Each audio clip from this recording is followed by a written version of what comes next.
Just give me one moment to make sure that I am live. Okay, I obviously am now. Oh shit, I forgot to mute that tab. Likely very briefly heard some secondary clicking.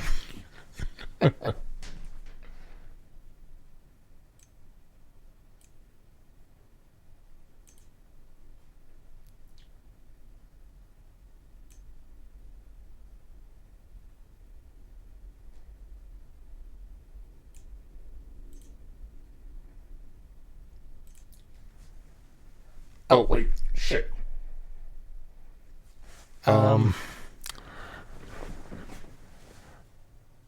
I think I muted the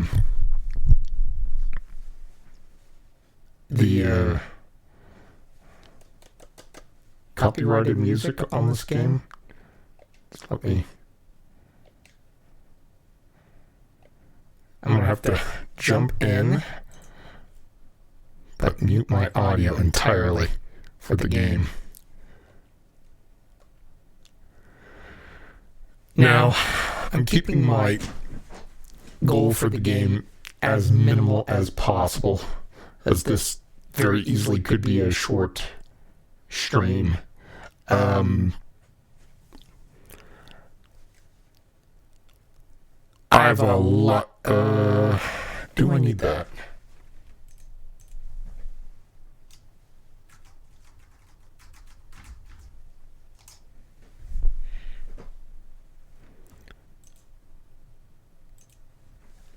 That is an invisible spawn.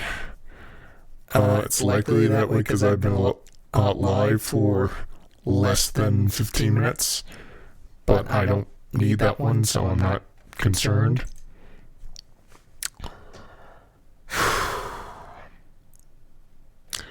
I have a lot to talk about, and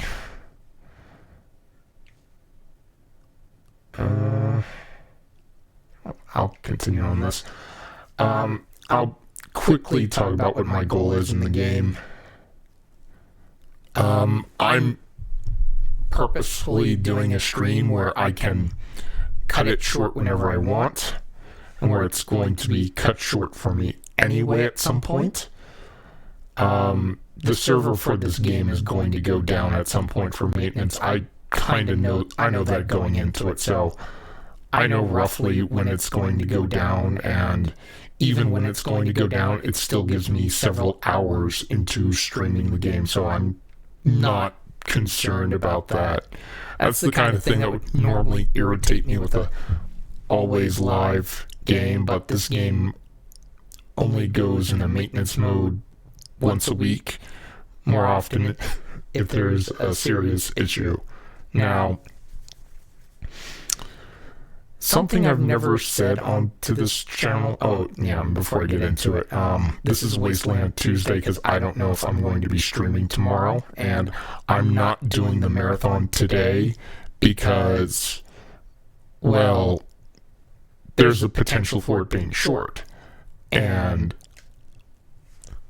I said I'm going to do the Last of Us DLC in a one-shot. Now, I can't exactly promise that because of what I'm going to say.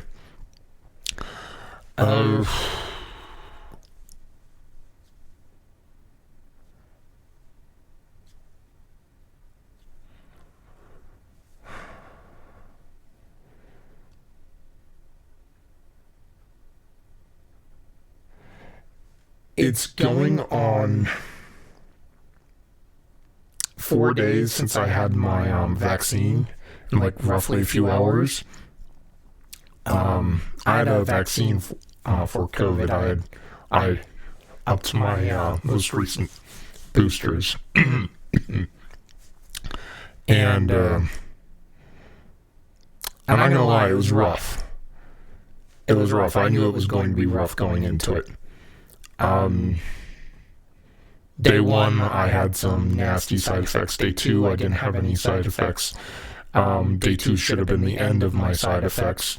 Day 3, which was yesterday-ish, I had some nasty side effects when I shouldn't have been feeling anything.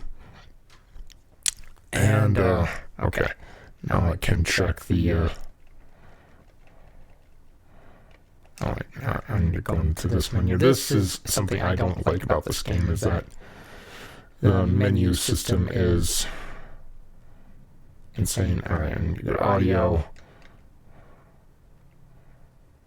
Music, all the way down. Okay, I can turn on. I can turn on the audio for this game. There we go. You should be hearing what I'm hearing now. Let me just gonna double check that. Yeah.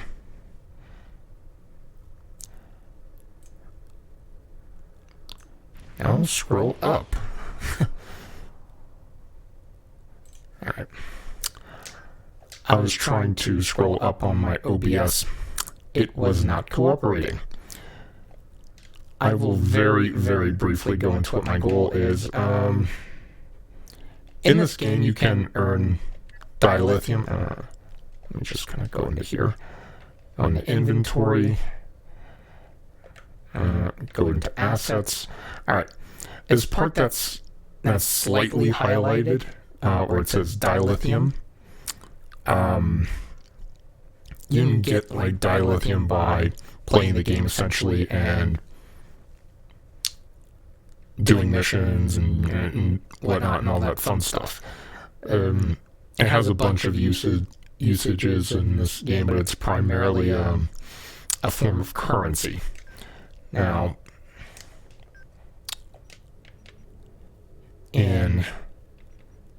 for my purposes, I'm pretty much exchanging that for Zen. I recently found out that the PS4 has a zoom function, which makes this easy to do. Oh. Now, Zen can actually be used for purchase in the store. Now, in the store, you can actually buy Zen for, like, real money, or you can, like, exchange it for refined dilithium, which you get dilithium in the game, and then you can refine it in the game as well, but you're kind of like bottle capped to 8,000 dilithium crystals per 24 hours.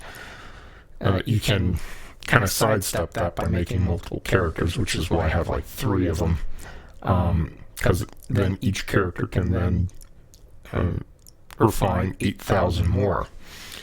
And that just, if you have like 3 characters, you basically can get 3 days worth in that time. Now, I only have 3 for the reason being that I'm lucky if I can ever fully load up on dilithium between all 3 characters. Now, this one I worked a little bit off stream on. Now, here's my goal, and it's an insane one. Go back to the store. My goal, ship bundles, factions. Yeah, my goal is to earn enough Zen for this bundle. Now, the reason why that's insane is because of that 17,500 Zen, and I have 729, and it took me like several weeks to get that much.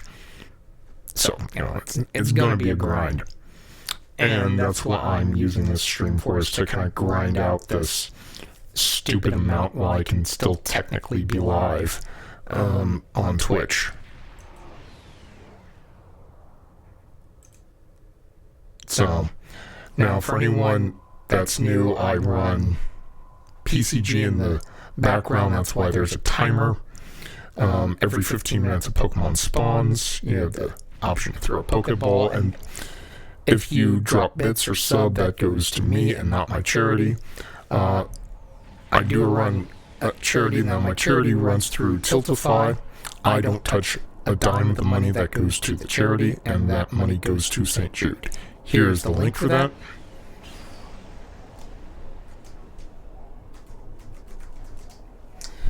If that link ever breaks or fails, I renew it as soon as possible. As my charity is called the Never-Ending Campaign, and it is a never-ending campaign to end cancer and various other diseases. Now, St. Jude is a children's hospital that has cured the bubble syndrome and aims to cure virtually every type of cancer known to man. And yeah, I don't join fleets.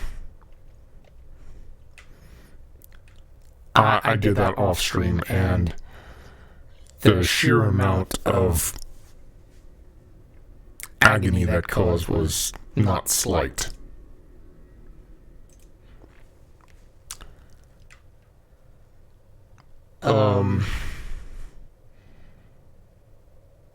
Okay, so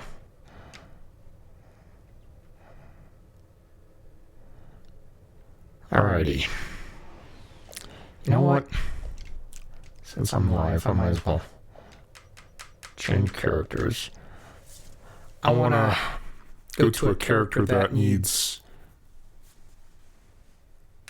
to go mining. I'll explain what that is. That's... Seriously? There we go.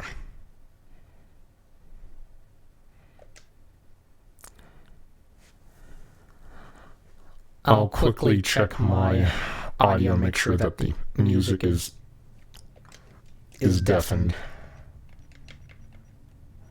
I don't hear any music, but I want to double check. Alright. It's muted.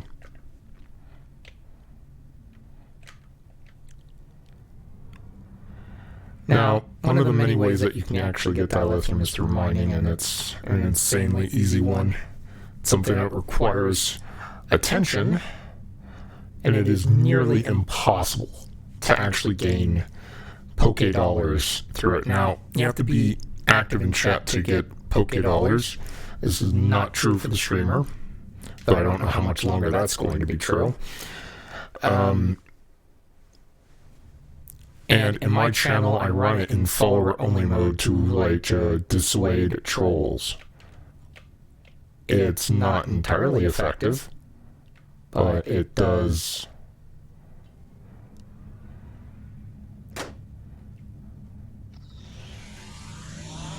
Alright. It does pretty much make it easy for them to be pointed out.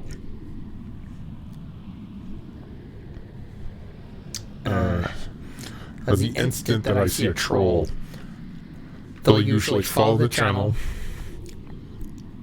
wait 20 minutes, instantly tell me how to run my channel, and then I permaban them. As you know, posting a list of rules on a link is apparently too much work for some people, as people can't be bothered to read rules, despite the fact that I'm dyslexic and I can bother to read the rules.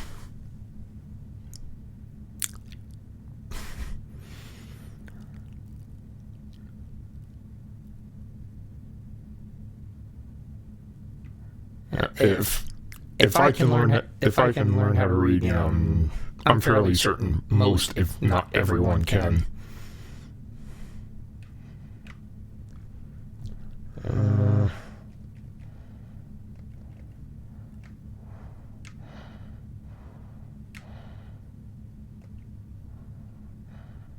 Alright, here's... Now, obviously, if I ever do PvP stuff, I'm not going to stream that. But I'm not planning on doing any PvP stuff. Currently, I'm planning on doing PvE stuff and co-op work, so it's...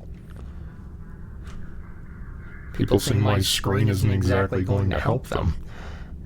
Asteroid mining. I don't want to do this one. That requires resources I don't have. This one's fine. Except, now, what this is pretty much as it looks. So I'm going to mine for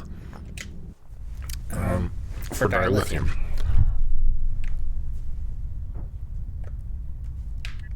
Now this requires an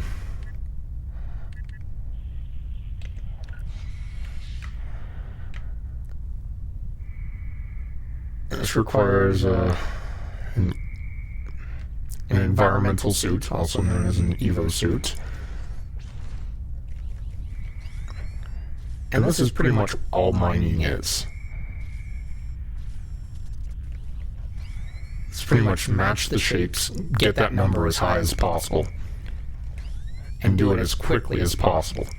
If I get that number up to 700 plus, I will get 200 dilithium.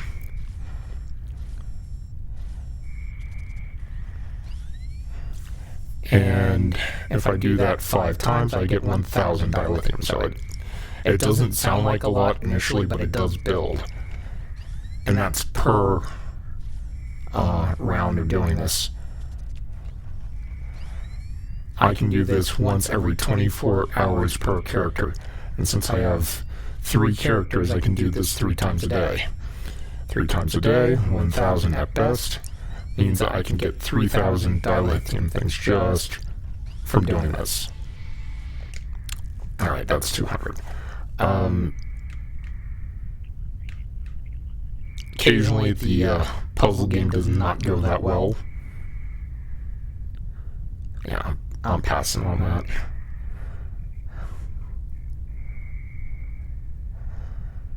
Now there's been like a massive change to, there's been some massive changes to PCG. One of them is that that everyone can do 24-hour streams, but then they limited how much $Poké people actually can make every 24 hours.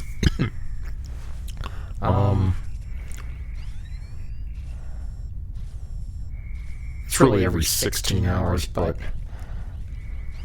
functionally it's going to be every 24 hours because nothing on PCG is implemented perfectly. I always take a worst case scenario approach. But now on to the announcements everybody wanted to hear. Alright, I have kind of mixed news. My neighbor with the barking mutt that they never took proper care of, and still don't take proper care of, nearly was killed. Very close to it. What happened was, in my neighborhood, the power went out for 2 hours. No power, no lights, no security cameras, and if you had a camera, and the only way that you could have video footage would be to use a camera that had some kind of battery operation, like a smartphone camera with a backup battery in it, lithium-ion batteries, that sort of thing, and to manually put it onto the backyard constantly. Well, to say the least, I don't think my neighbor actually did that. And because of this, some of my other neighbors took offense to an animal barking constantly and realized that there was going to be very little consequences to harming the animal now. And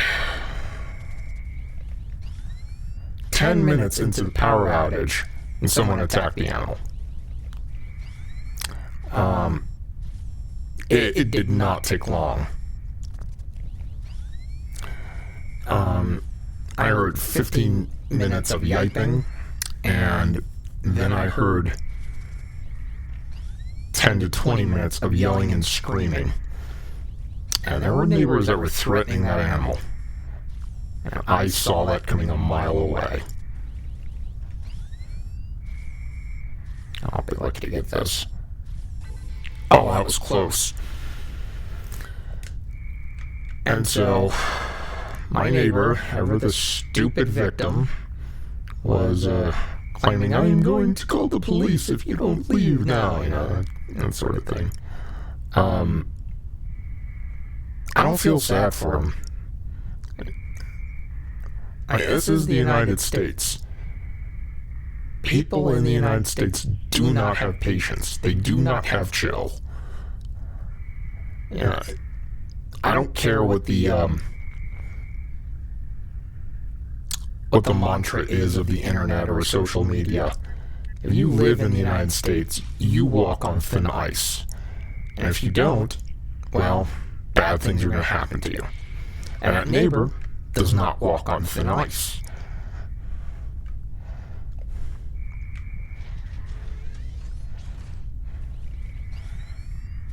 I'll phrase it this way. In the United States, we have something called right-of-way.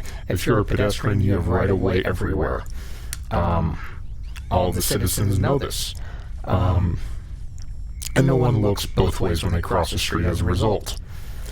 But they don't realize that pedestrian error is also a thing. And if it's proven that you were to be in error as a pedestrian and you get hit by a vehicle as a result, the driver could be could sue you for damages to their vehicle, and you could be held accountable for any legal wrong. And yet no one looks across the street as they cross the street because everyone thinks that nothing bad will happen to them. It's insane. I'm an American citizen, and I think how things are done is wacky. I'm generally more careful than the average citizen simply because I know that bad things happen.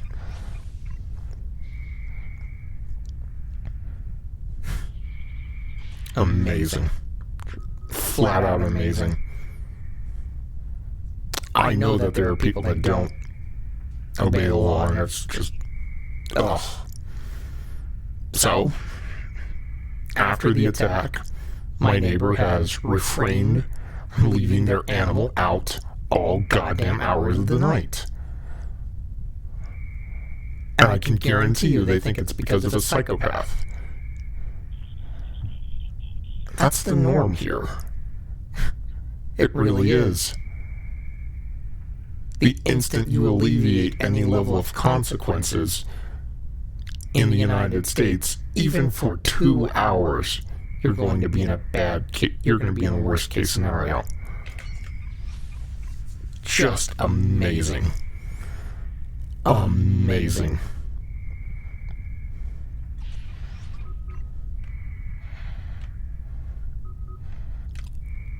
Like, living in the United States, walking on eggshells constantly has saved my life more times than I can count.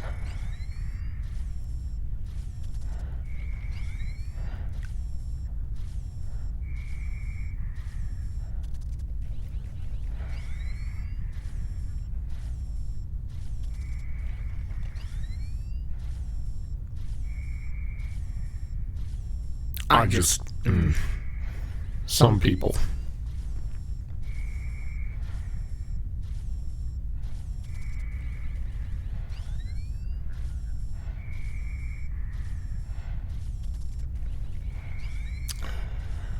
Now, so long as my neighbor keeps their damn pet inside, which they should have done from the get-go, for decent hours, I will continue to stream my normal schedule. This week, I'm going to try my normal schedule, but because of health reasons, I'm thinking of limiting it to 2 days. And that's very possible. 2, maybe 3. So it's going to be short streams, short week, ease into it. Mostly because of... Okay, getting the COVID vaccine was the right choice. Alright, I'm not going to belittle my choice in the least. It was...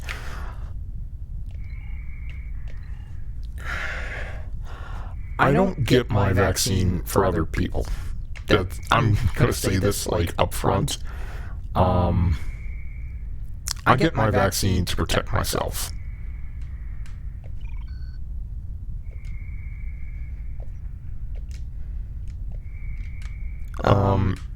I wear a mask to protect myself. I socially distance to protect myself. I don't do these things for other people. Okay, because if I only did like these things for other people, I probably wouldn't do them. I only do these things because I have a survival instinct, and I'm not an idiot or psychopathic. But by the same tone, I don't care for the safety of people that don't care for my personal safety. You know, if you're going to bungee jump and you're going to take an unwilling participant with you, you're kind of an asshole.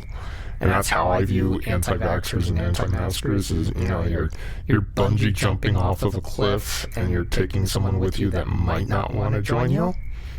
That kind of makes you a douchebag. I'm not saying I'm any better, I'm just saying I make a different choice. I make the choice to wear a mask to protect me. I make the choice to socially distance to protect myself. I make the decision to get a vaccine, again, to protect myself. I couldn't care less about the safety of other people that don't care for my safety. Now, I do kind of sit on a moral pedestal, but, you know, I don't view the whole mask, social distance, or vaccine thing as political. I view it as there are two reasons to wear a mask, to wear a mask, get the vaccine, and socially distance. Two good reasons. One's greedy and one's empathetic. I do not go down the empathetic path. I go down the greedy path on that, but I still choose the right decision at the end of the day.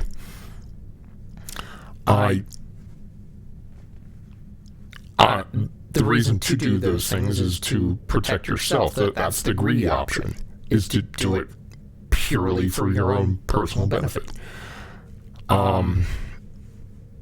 If I was going to kick the bucket at some point, like very quickly, I'd probably stop getting my vaccines. I'd probably stop wearing a mask. I'd probably stop socially distancing. Because I do it for my own personal benefit. I don't care about the general public. They're going to do whatever the hell they're going to do. They're psychopathic.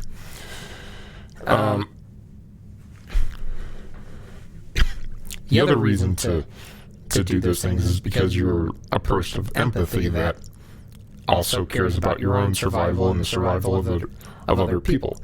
I'm not one of those people at all anymore. And COVID-19 washed that empathy shit away from me.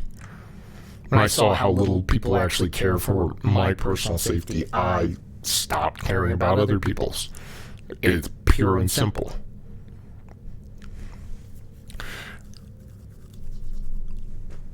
I viewed that as highly naive of me to actually think that other people cared for my personal safety. But,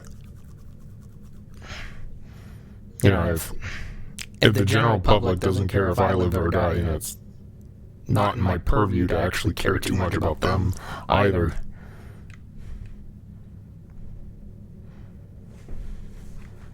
So I vaccine, I socially distance, I do all those things, but I do it for me. I do it because I likely have a damaged respiratory system. Kind of obvious as to why I would vaccine and mask up and socially distance.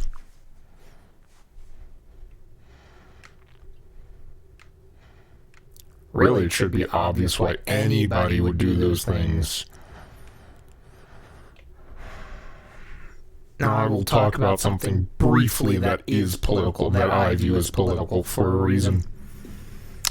And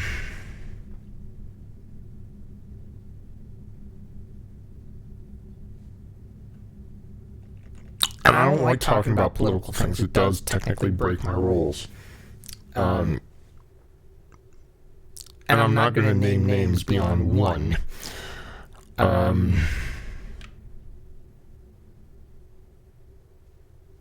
I'm gonna flat out say it. If you support Donald Trump, I will permaban you from my Twitch account and my Twitter account.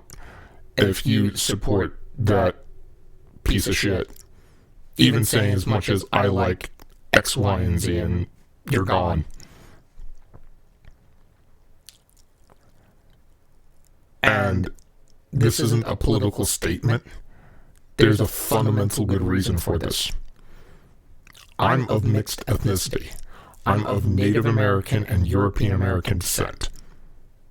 And Donald Trump has disparaged my ethnicity of Native Americans and mixed Native American descent frequently. There is no way I can ignore that. And if someone is going to say that they support, like, or enjoy someone that has disparaged my own ethnicity, you're gone. I'm not even going to entertain a conversation with your ass. You're just gone. Because at that point, you have fundamentally broken the rule of keeping things civil. As I will not be civil with such a person in my community. And my channel would turn down into complete and utter chaos in terms of arguments and political statements, supporting people that are blatantly racist against my own ethnicity. I'm not a heavily political individual, but when someone says something racist or they support a racist that is racist against myself, they're gone.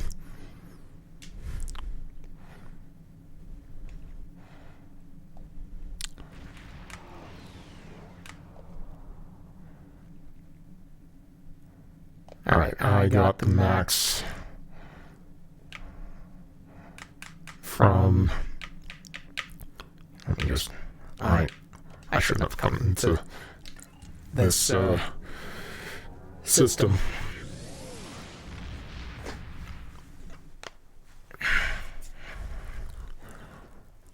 I don't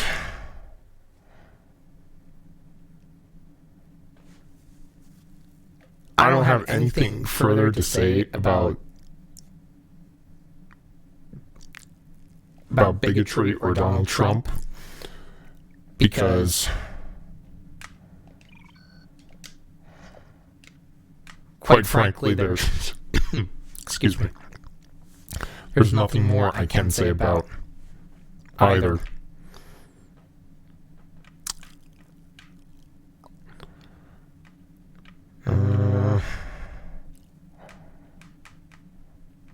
Yeah, let me quickly show you something before I switch back characters. Yeah, I missed the Pharaoh spawn.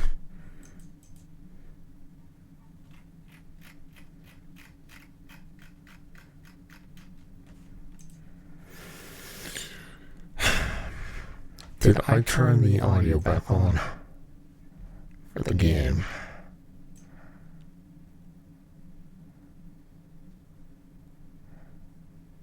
Yeah, I did. Alrighty.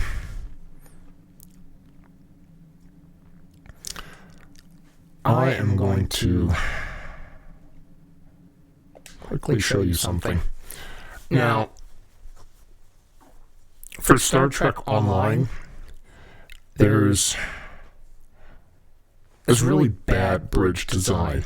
Or if you choose any other faction except the Federation, which is the most popular, you don't get anything but a bridge for your ships at all. And this is purely done so that they can make money off of bridges, because they sell the bridges for the Federation in the Z store. It is scummy, to say the least. But I'm not saying how I actually got this vessel, which is a tier 6 legendary ship. If you were playing this game without using Z-Store, you would get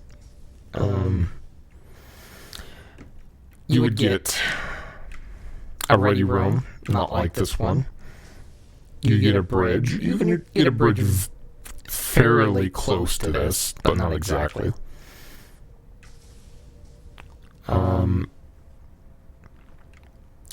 But this is one of the bridges that you can spend Z coins on. I'll show you why.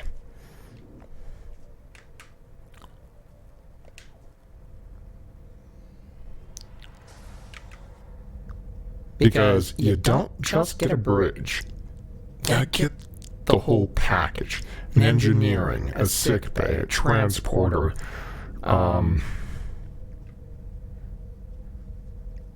now this one comes with 10 forward and 2 unusable holodecks. I feel that was a missed opportunity with the holodecks. Personally, they could have added something to it.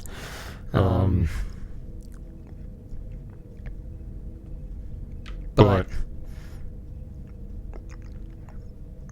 God, I love this ship. Yeah, I know it's odd for me to talk about stuff that I love.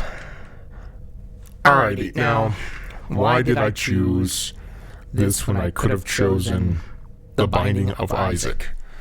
Well, I like Star Trek better than The Binding of Isaac. That's it. This makes me happier than The Binding of Isaac. The Binding makes me rip out my own fucking hair. And, considering what the COVID vaccine actually did to me, I had enough of that for 1 week. So, there isn't a chance in hell this week of me playing The Binding of Isaac. I would rather rip off my toenail with a pair of pliers and play that game this week. It's not happening.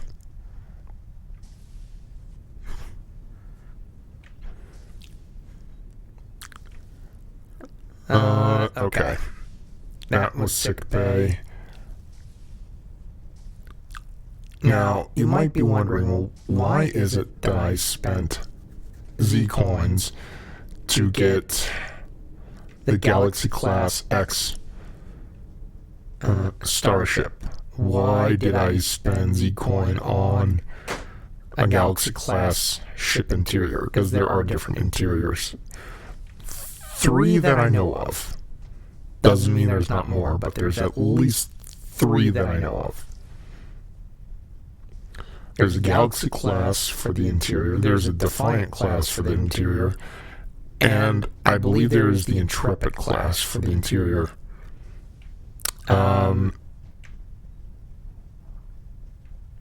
My favorite ships are in order: the Galaxy Class X, not from the TV show, but from the comic book, the Terran version of the Galaxy Class X. Oh wait. My quarters are on this floor. Yeah, these are my quarters. Little model of a Galaxy Class vessel. Bed that I can't use. Chair I can't use. Now I can use the sofa. I can sit there. This is not my main character. Now all my interiors for all my ships are the exact same, so going through this is the exact same of going through all of them, just with a different character. And you can play as Jemadar, Klingon, human. There are a lot of species you can play as.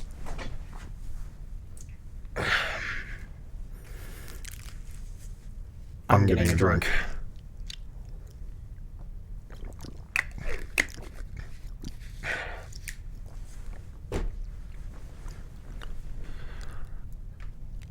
That's the good thing about this game. So long as I'm not in combat, I can kind of put the controller down and grab something to drink.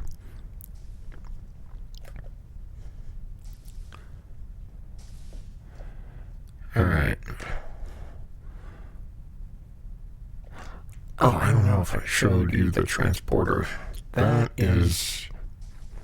I want to go through everything because of this deck, and the loading is a pain. Just look at that detail. Oh, they went further. They copied the detail to the inside area that they seldom showed on the TV show, to the point of showing that outer core. That's nuts.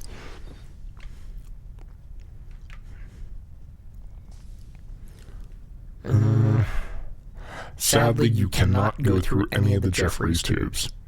That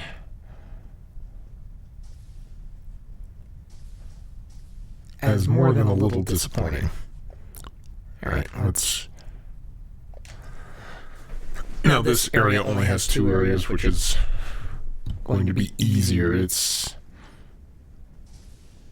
10 forward. Now, I don't like how the characters randomly stand on a chair.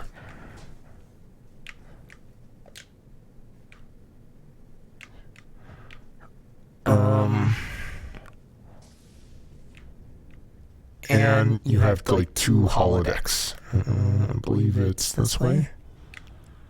Yeah.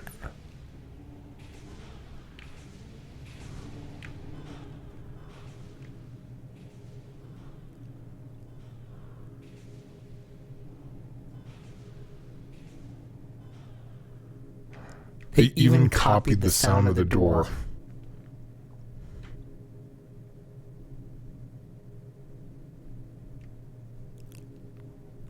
But you can't, like, do anything in here.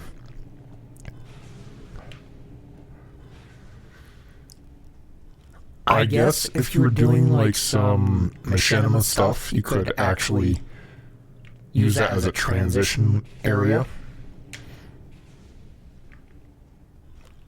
I could see that as a thing. Oh man, even saying the word machinima brings back memories, both good and bad.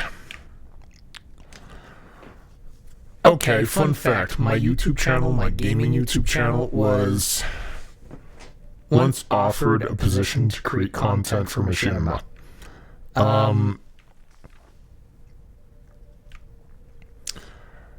Now, machinima essentially wanted to purchase my channel, and this is a funny story. I very wisely, I am one to make very stupid decisions. I very wisely decided, let me look into machinima entirely. Let me see what their track record is. One of the wisest fucking statements was, let me see what their track record was. Oh boy, did I save myself a headache. Apparently, this was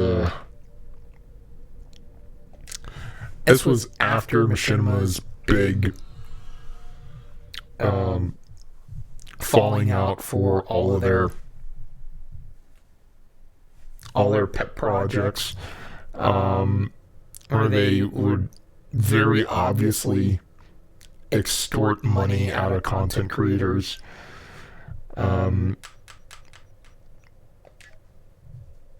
And they would force them to make content with very little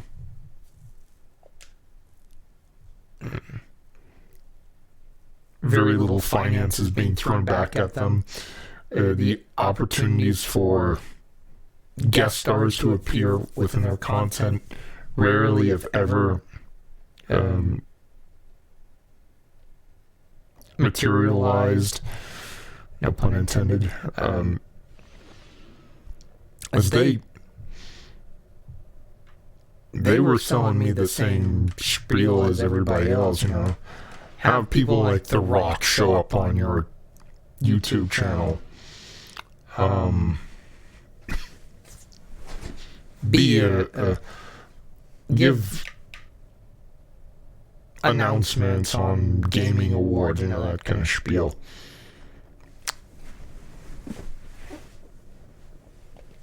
And, oh, by the way, this ship is an account unlock, so that's kind of why you see it on multiple accounts.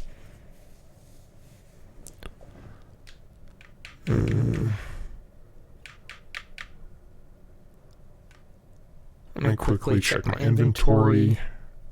That's actually really good.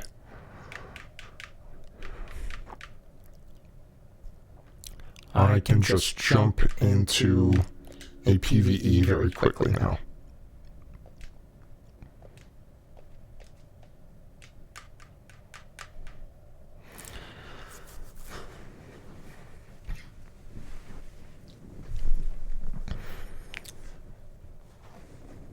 And let me just... Oh shit, I didn't... Oh, I'll just have to swap back into that character after this PvE match. I hope I don't have to sell anything afterwards. That would be annoying. And I really hope that's a bad spawn.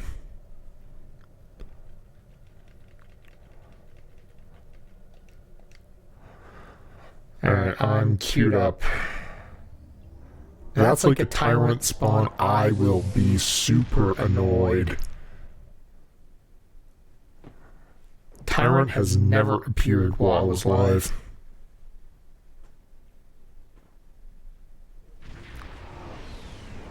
I don't remember that one. The Herc are about to over... Yeah, I've heard that dozens of times. That sound is my ship firing off shuttles. And this is like... You're going to see very soon one of the reasons why I love this ship. Now, in Star Trek, the Galaxy-class vessel very seldomly separated from the saucer and drive section of the ship, like the primary and secondary hull, very rarely separated. That was due to budget constraints and the difficulties therein.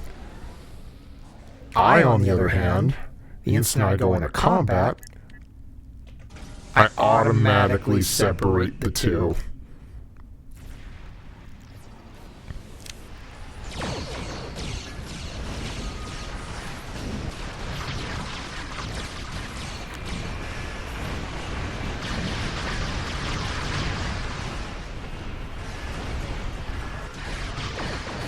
And you just cut impulse engines.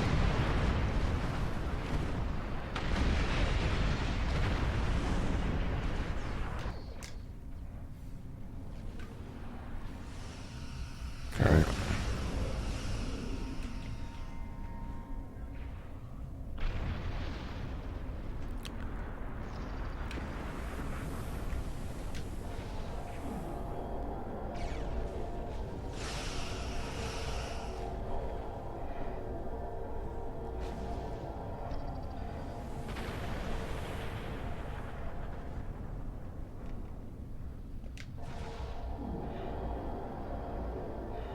There we go. Well done. And then my shuttles got destroyed. Alright, I think this is just going to be a search and destroy mission from here on out. I'm sorry that my voice keeps getting it. Damn it. Satellite is back online. It will launch tractor mines against the Herc ships.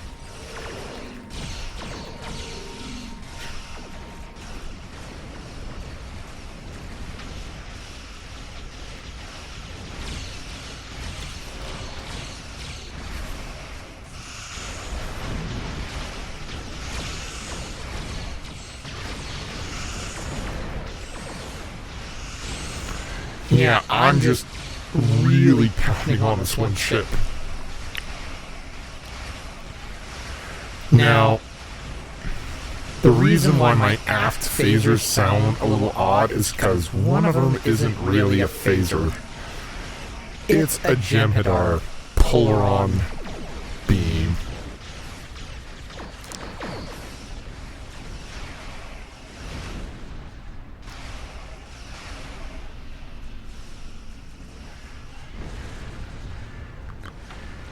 I don't know when my shuttle... Last of the refugee ship. Yeah. One of my shuttles is about to explode.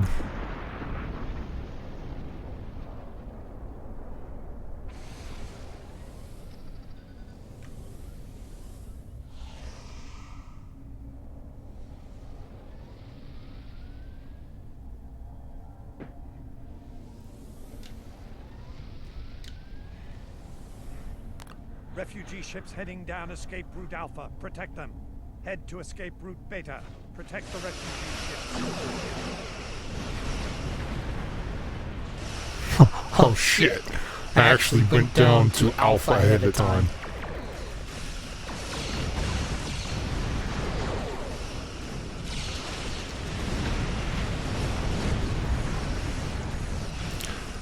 Oh, that's bad.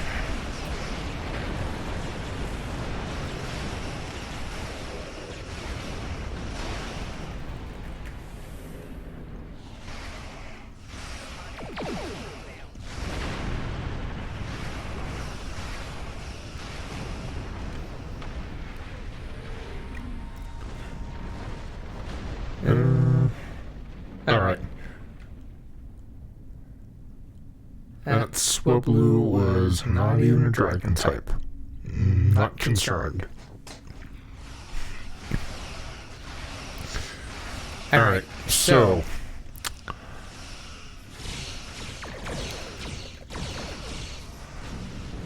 I'm really tired of how society views... Oh shit.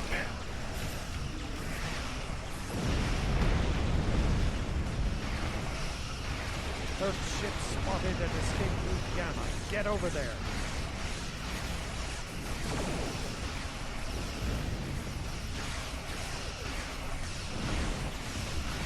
Turk dreadnought on sensors.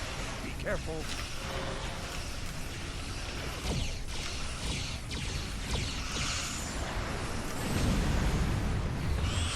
Refugee ships heading down escape route Alpha. Protect them.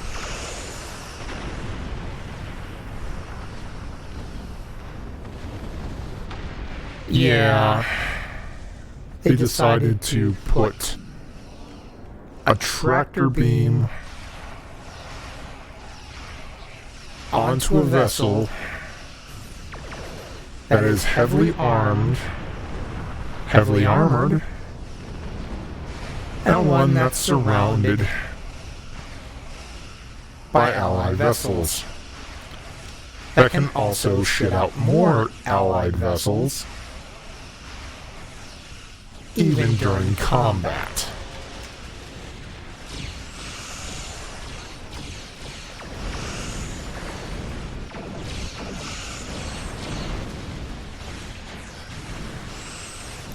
I swear, people, wow, video game, Head to escape route Beta. Protect the refugee ships.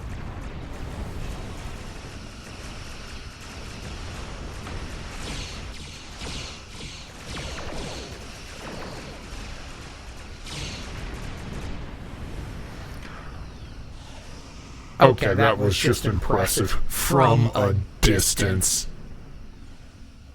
Herc ship spotted at escape route Gamma. Get over there. Alright, let me, turn around.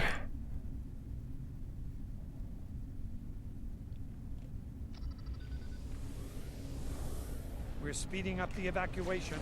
All lanes will be utilized now.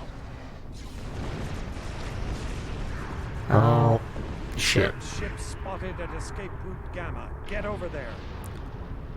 I'm just gonna stay at Alpha. Since all lanes will be utilized, that would mean that I'm just gonna get overrun if I go over to any one area.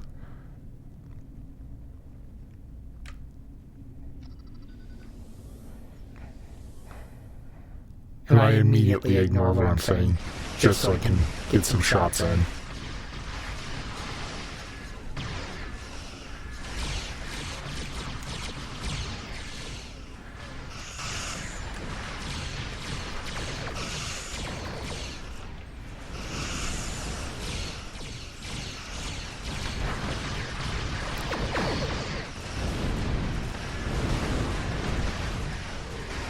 Head to escape route Beta. Protect the refugee ships. Refugee ships heading down escape route Alpha. Protect them.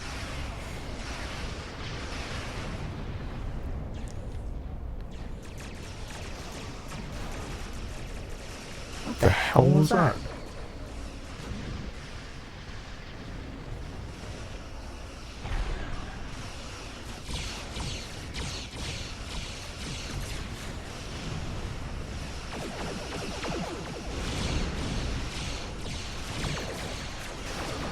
Earth ship spotted at escape route Gamma. Get over there.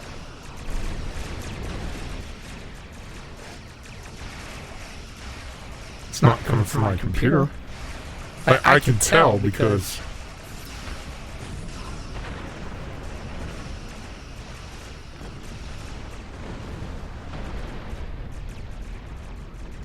Huh. That was weird. I could have swore I heard someone's voice. And I have it set up so that it's supposed to mute everyone automatically. Oh, it was the ship's computer. That's... Okay.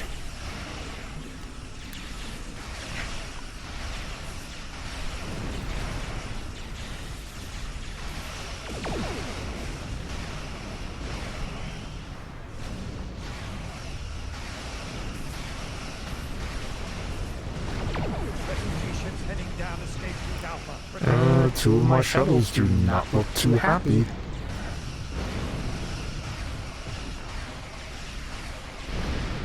Shuttles can repair themselves, escape route Beta. Protect the refugee ships.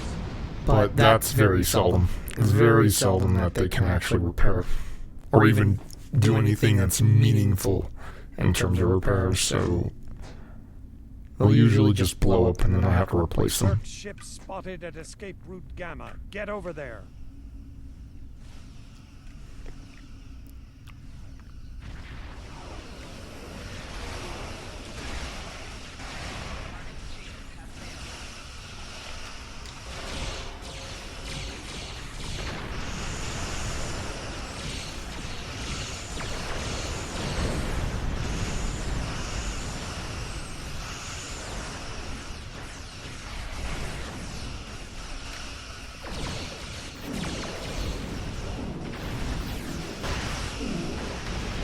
That's everyone. Begin looking for Hope. Okay. Prior to me actually...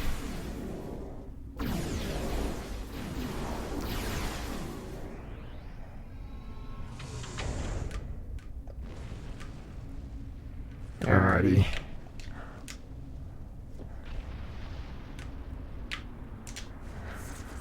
Prior to me actually leaving, I want to reconnect the ship and make it whole before jumping to warp. I don't have to, but, you know, I like doing it.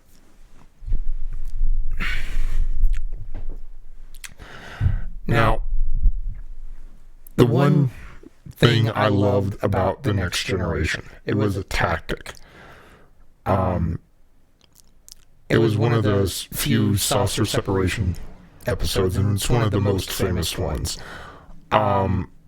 The best of both worlds, you know, one of the most cherished, loved episodes of all Trek nerds. At least those that like the Next Generation. If you only like the original series, then you do not like any of the episodes of TNG. But I digress. One of the best episodes was, in my opinion, the second part. Now, people usually proclaim that the first part of the best of both worlds was the best part of that two-parter. I disagree heavily.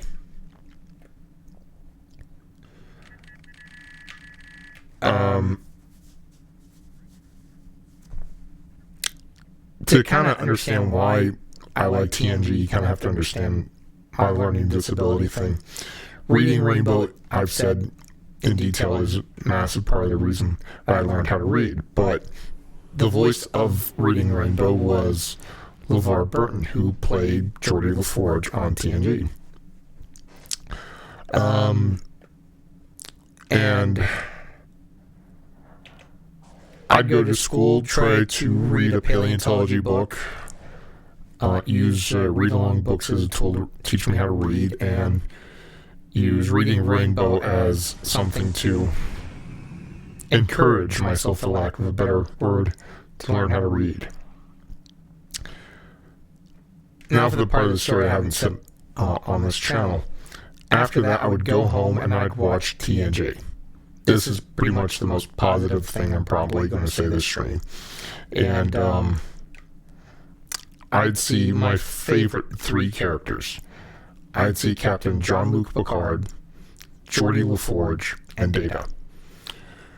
No one said shit to Data about his goal of becoming human.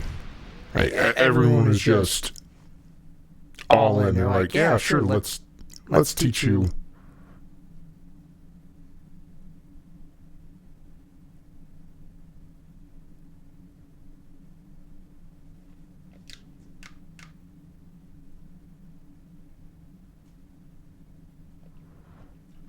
Let's teach you everything there is to be human on a philosophical sense. Let's teach you everything there is to be human in the biological sense. Let's do everything within your within our powers to help you get to this goal. And even in the episodes, Data pretty much admits that his goal might not even be attainable.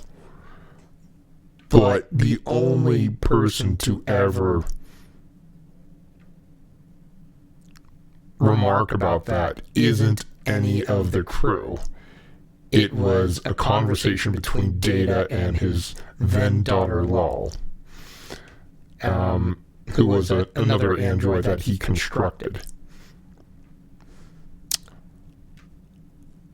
And it didn't come from the crew. It didn't come from his friends. It didn't come from anyone. It came from a very internal source, in a sense.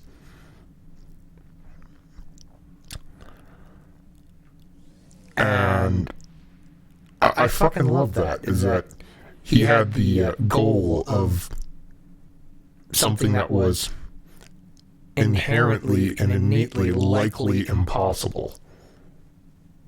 And no one said a discouraging thing to him.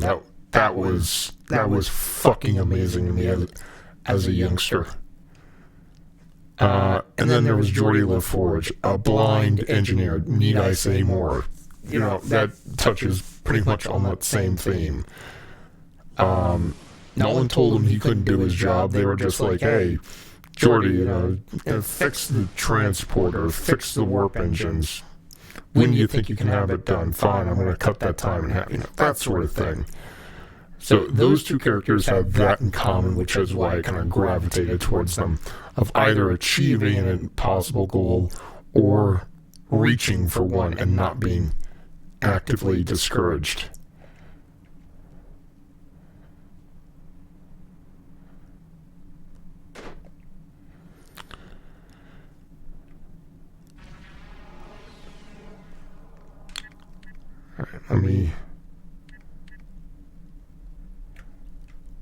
And then there was Captain Jean-Luc Picard, someone who had a very philosophical approach to life. That was important to me because I lacked that. I was raised in a military family, very strict. Very willful and abusive at times, and it was not a lot of philosophical ideas were touched, if at all. And hearing someone come from a point of view that may seem disagreeable with others, taking a philosophical approach and not, verbally having arguments or physically having arguments, except as a last resort and being driven to it by someone else's actions rather than the go-to method, was it was better than anything I had dealt with. So And then add on top of it came from this philosophical source of approaching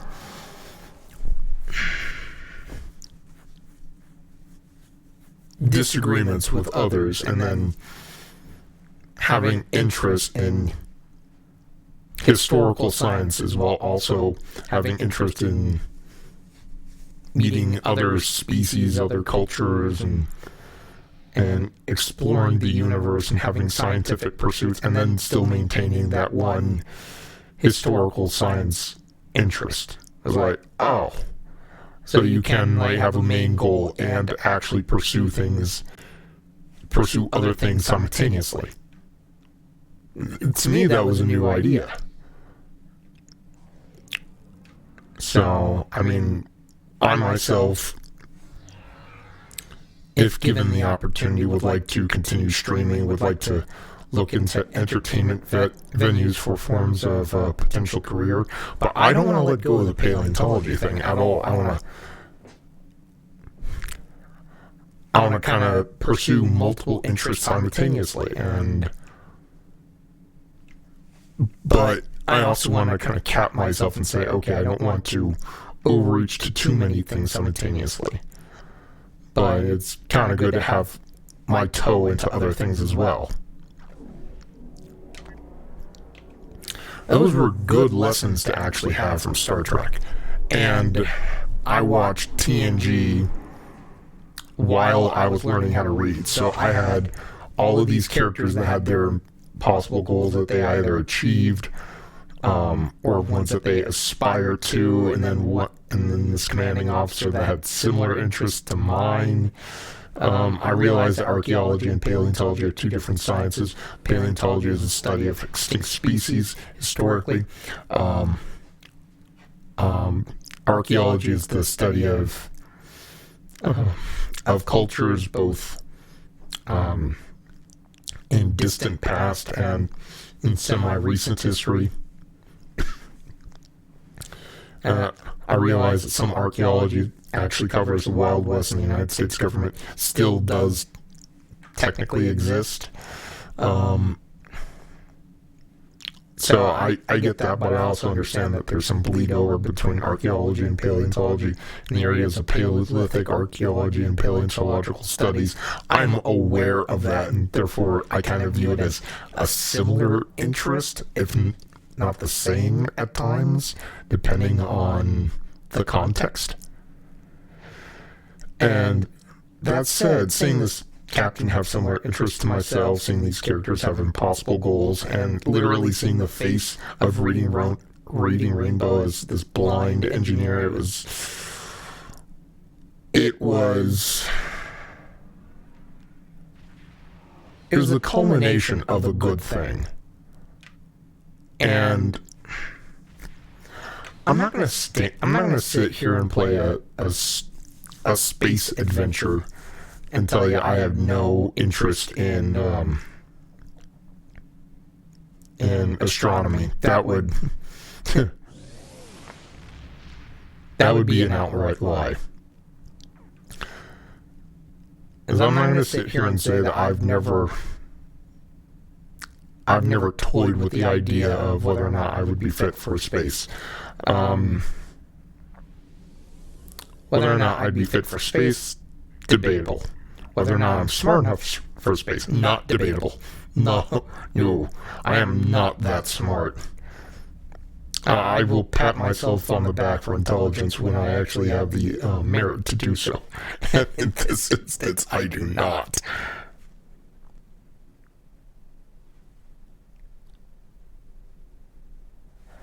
Good God.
No self-promoting allowed in my channel. No offering me things in my channel. I have private DMs for a reason. That is a permaban. I'm not lifting that shit.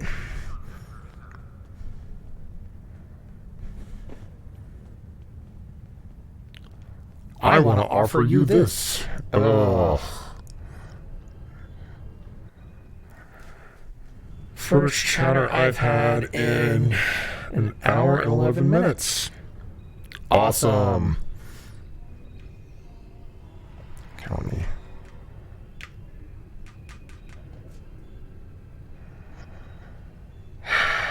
Alright, let me take care of the things that I can make disappear very quickly in my inventory, because I've been shooting the shit. Alright.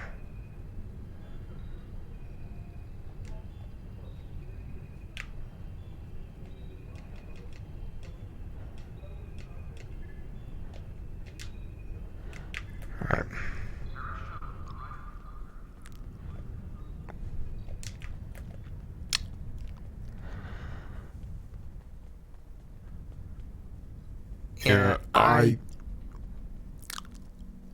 that person's like not going to be talking in here again.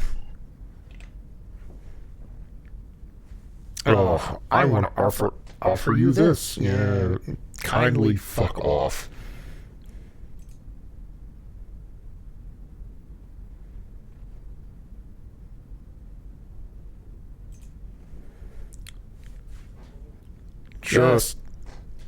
Just piss off in the worst way.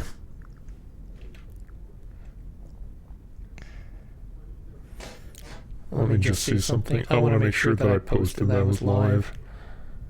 I've had at least one occasion where oh, 5 years.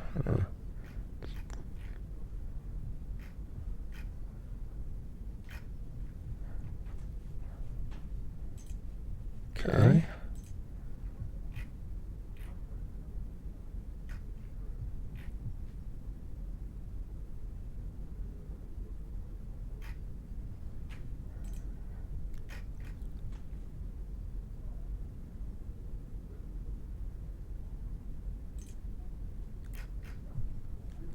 Let me make sure that it's not, okay, it's not being hidden.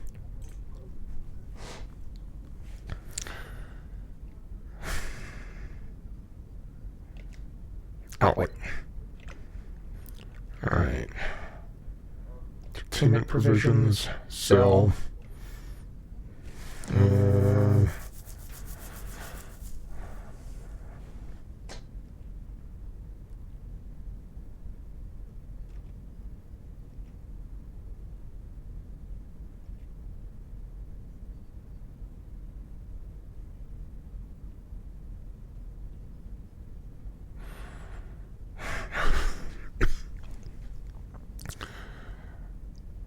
I might want to keep that. I'm selling.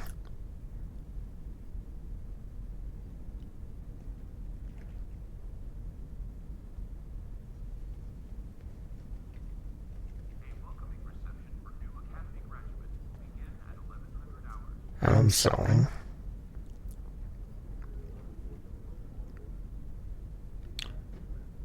That I will put on the market.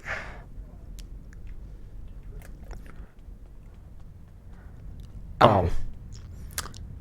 Just so that this can get some eyeballs on it. Any instance of myself getting big ticket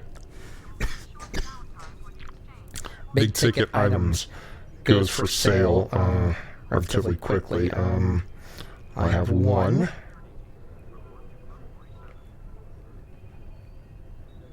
There's a chronoton thing. There it is.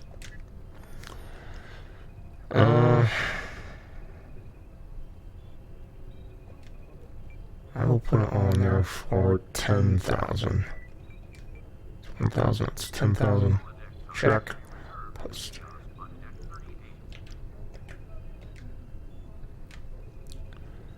And there we go.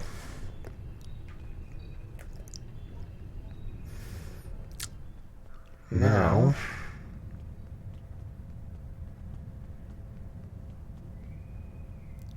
what the fuck?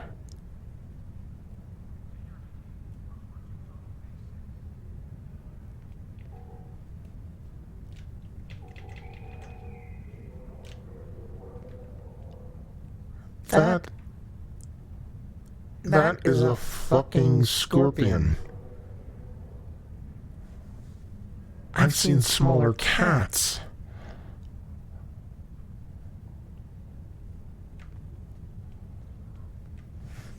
That's absolutely disgusting.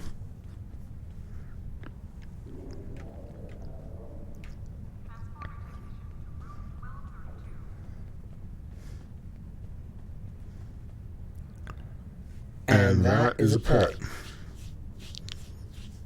Okay, before you ask what a pet is, I actually have one in my inventory, which is an ironic one for myself. You'll see why very shortly.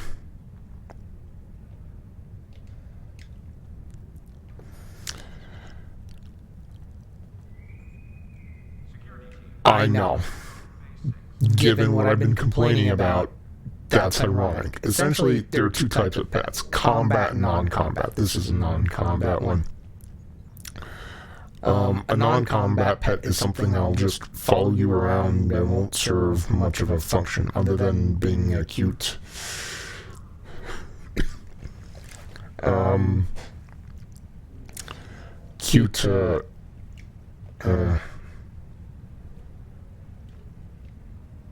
cosmetic. That is a golem. I do not need a golem, so I'm passing on that. Holy shit.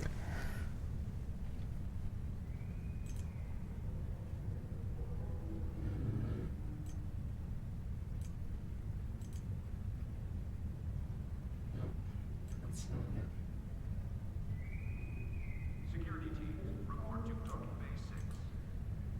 There it is.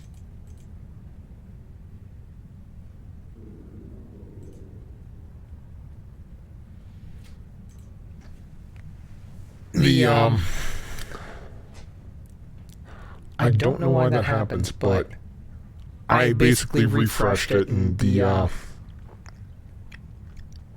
animation broke. Apparently the fact that it's a golem broke the animation. Oh.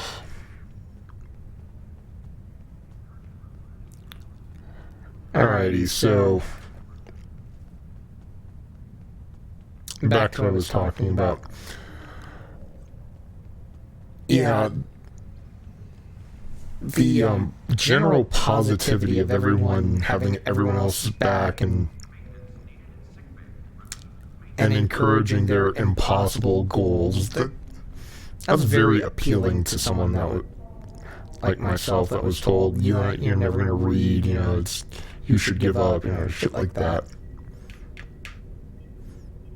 And I actually needed that. Not just in reading, but in personal. Oh shit, I shouldn't have clicked on bridge. I did a misclick. Oh, well, I'm here. I might as well just kind of sit my happy butt down. And inventory. Go to assets.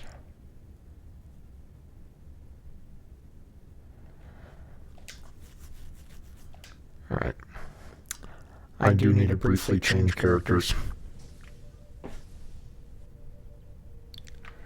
Yeah, no one caught the golem, but for me, I can't speak for anyone else in chat.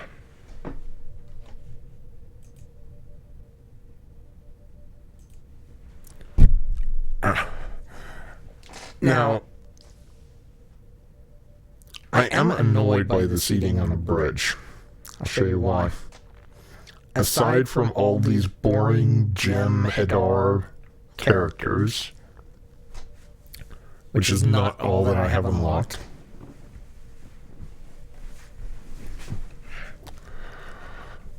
I have... I'm going to inventory, ship and crew. Where is it?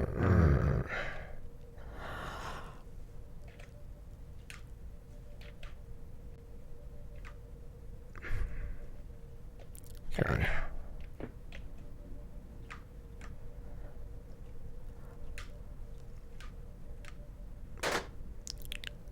This is really annoying. I have this Marshall Janeway, which is... This is not showing up well. So I'm going to do a zoom feature. What she is that she's a version of Captain Catherine Janeway, which is now Admiral in this game series. And she's a holographic version of the Terran version of her, which is why she's called Marshall. And this is another account unlock, which, if I do like a ground mission, she'll show up, and because she's technically a member of the bridge crew, she's supposed to show up here on the bridge. That has only happened on one character that I did not intend to keep because I found the better option of the Jem'Hadar ones. And the reason for that I say that the Jem'Hadar are better,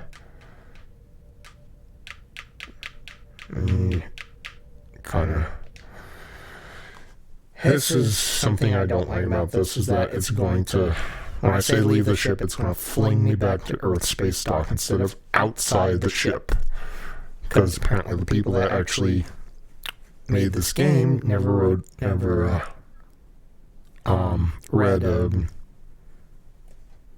the dictionary of outside, not landing party.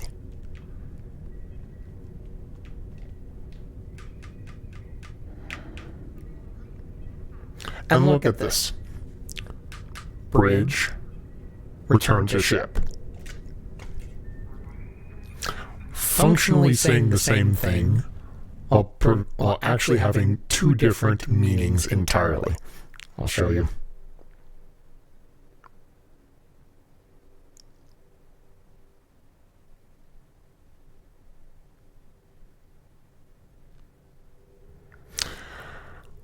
When I hit leave the ship, it should have put me outside the ship. When I said return to ship, it should have thrown me into the bridge. Someone give the devs of Star Trek Online a dictionary and a thesaurus. And if they don't learn anything from those two copies of those two separate books, then they should be smacked with them.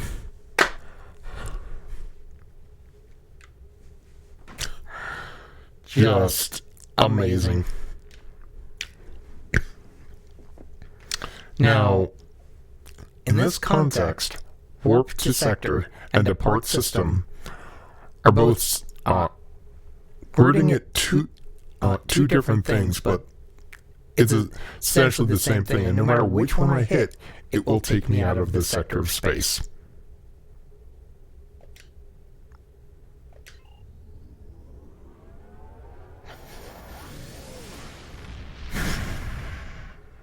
There's a logic gap in this game, and it is not in the story, it is in the menu.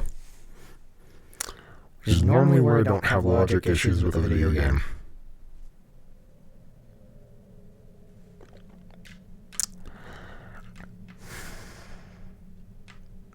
Now I'm at a loss for words for that one.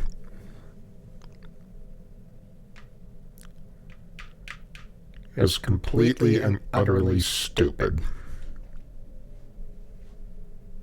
Yep, that covers it.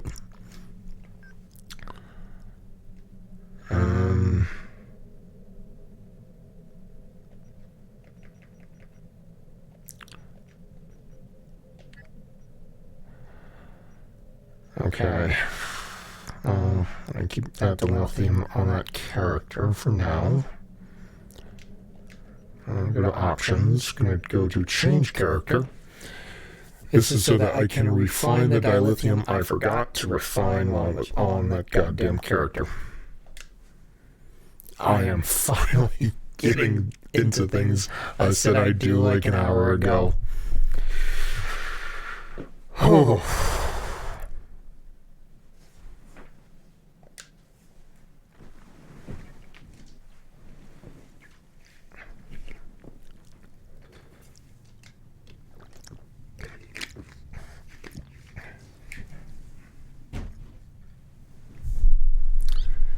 And yes, this is another character. When I go to the characters screen and select a different character, that is one way you can tell.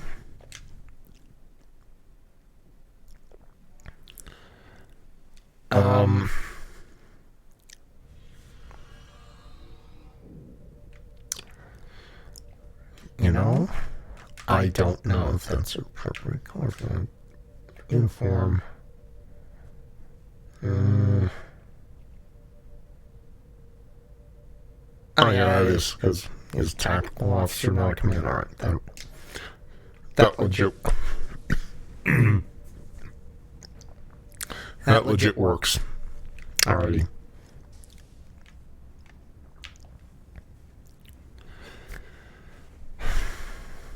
I'm sorry for all the coughing and stuff. It's just my sinuses have been draining into my throat because the pollen has been obnoxious. And I am allergic to pollen, so I plan on streaming. Let me just at least a full 2 hours, maybe 3, so another 30-ish minutes at minimum. If my voice is not better, I'm probably going to cancel tomorrow's stream because this is horrifically bad. I've also haven't streamed in a bit. It's been a minute since I exercised my vocal cords this much. Alright,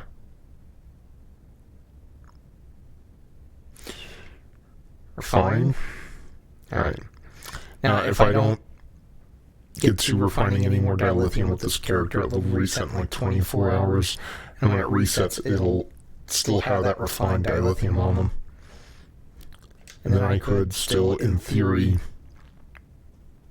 refine like 8,000, and I'd have 9,000 in my inventory that would be refined. I've started doing that because if I don't, it'll build. I don't care if the refined stuff builds, because I actually need that, so getting past that bottleneck is kind of important.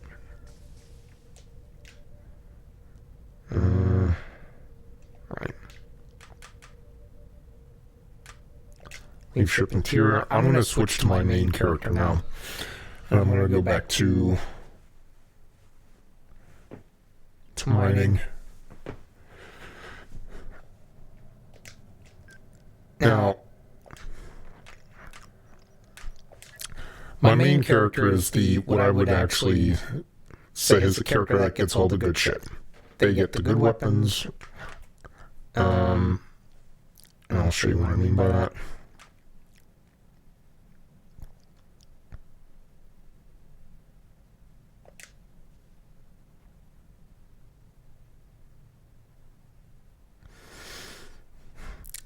It's the character I play the most frequently on. They get...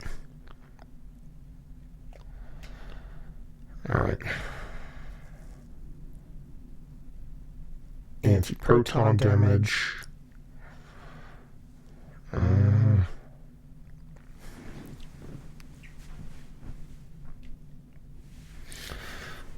I don't know if I have anti-proton damage. Alright, I'll show you. I mean, ship. Crew. Alright. I name all the ships on this account that I care about after paleontology stuff. Giganosaurus is the name of a massive theropod. Here's what I mean by the good shit. Adaptive transphasic torpedoes. Yeah. And they're designed to battle the Borg.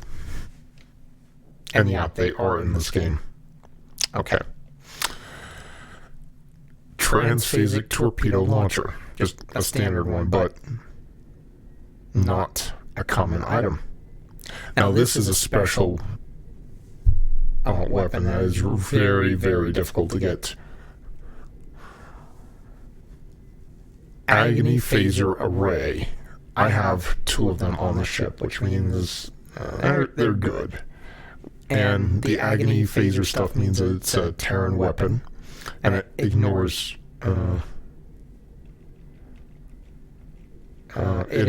shields.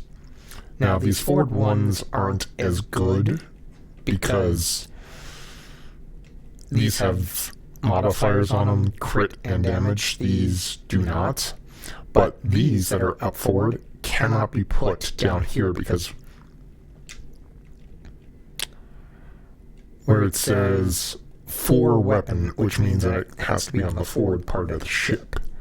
And 4 is there. Now, I can't put them on the aft section. I've tried. So.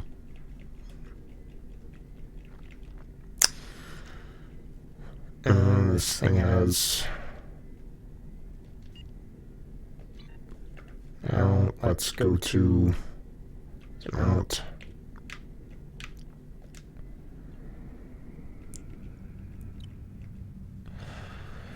Transferring power to Absol. And I missed it. Well, I don't need that one.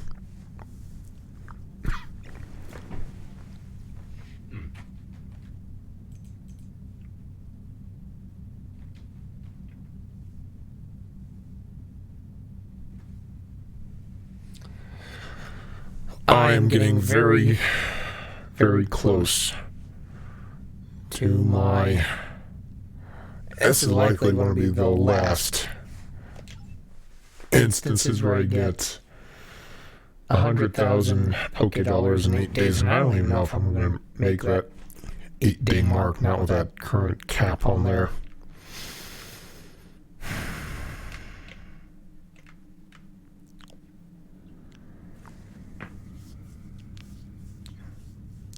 That is just frustrating.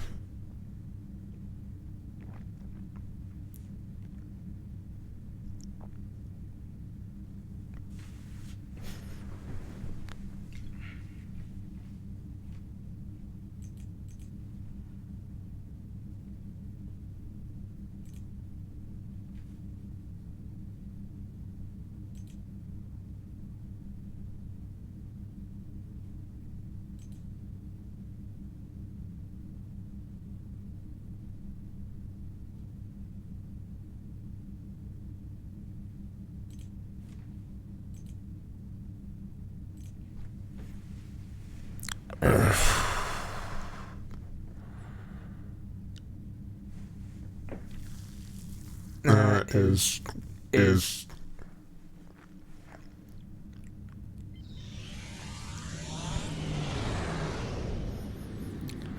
I'm not a fan of the cap on Poke Dollars. I get why they did it, but if your whole thought process is that you're obsessed with bots and whatever, making Poke Dollars and getting resources, go back to forcing streamers to type. As you're pretty much encouraging it at that point. And the people that run PCG, when they were asked that question, basically ignored it. It's been asked.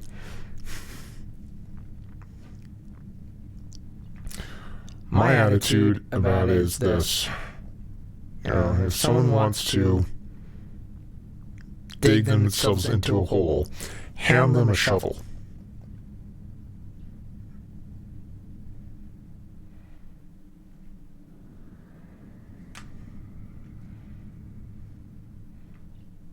You You don't have to,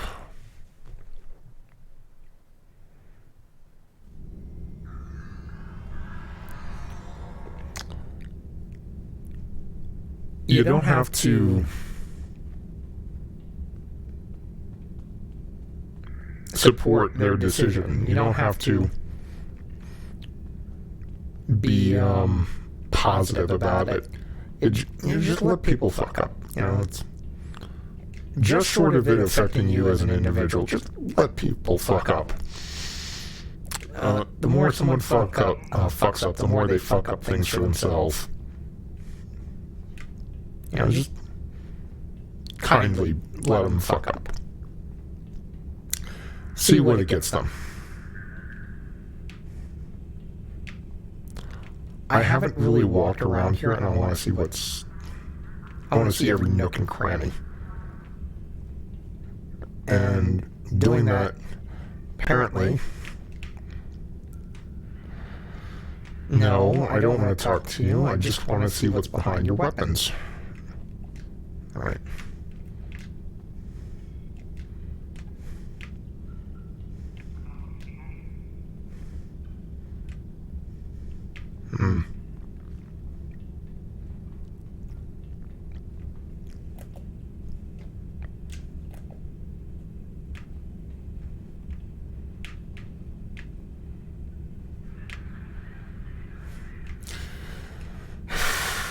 Really? Okay. Alrighty, game.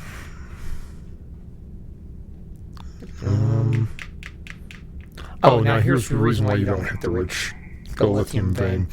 That requires an item, and if you don't have it, it will just stay in your inventory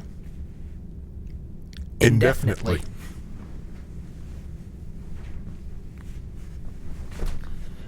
And I have it indefinitely on my main, which is also irritating.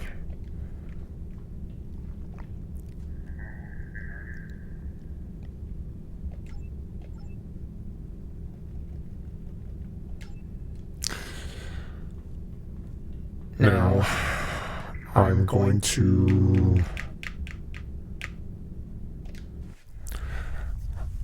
I have a better spacesuit than this one, but I'm not a fan of it. It is functionally better. It has better stats, has better propulsion systems. It is, by every metric, better. But it's ugly as sin. I actually hate how it looks.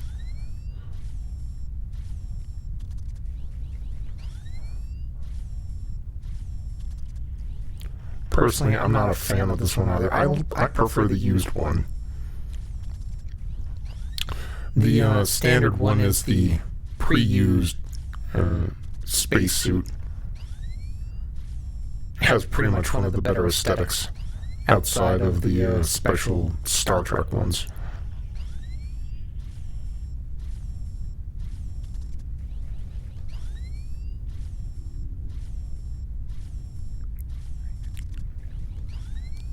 Come on.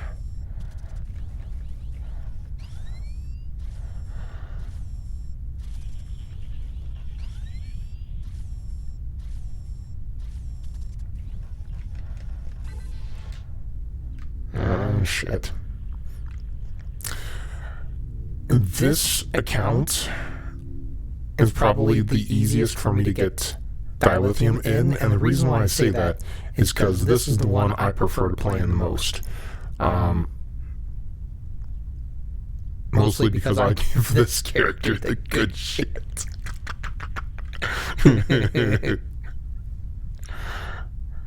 So if I fuck up on the mining on this character specifically, I care about it less.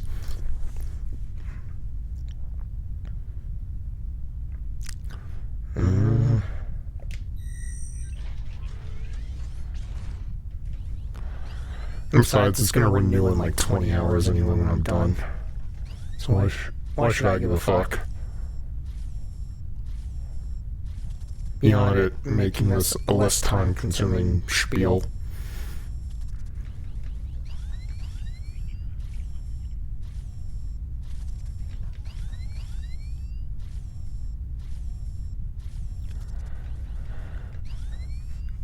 When I'm done this, I'm likely going to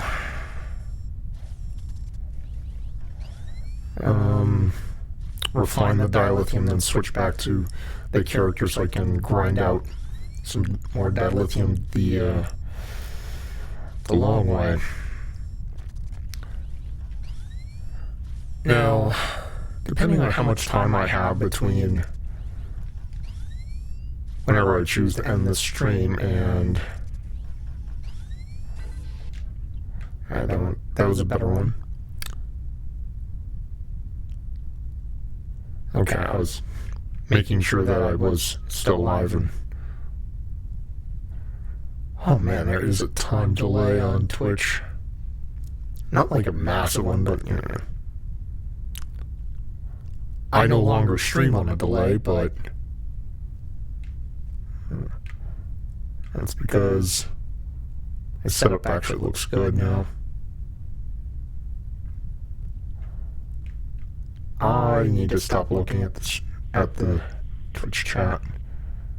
At least gameplay-wise, I could look at my OBS. There's no time delay on that.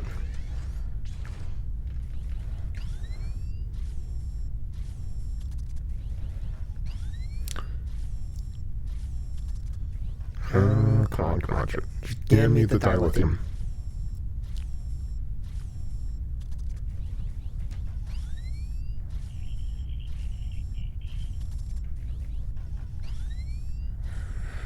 Now, that pack will give me 3 ships, one of which I already have, but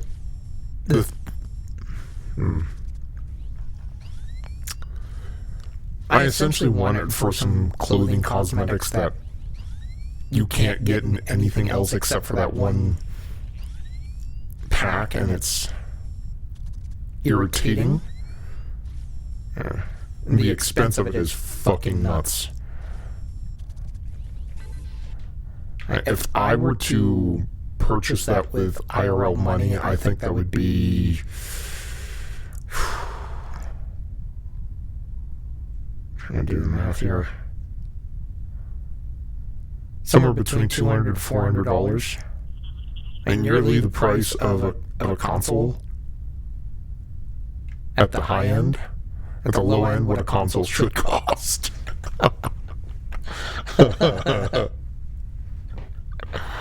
Oh man, the gaming industry is just full of greedy little shits.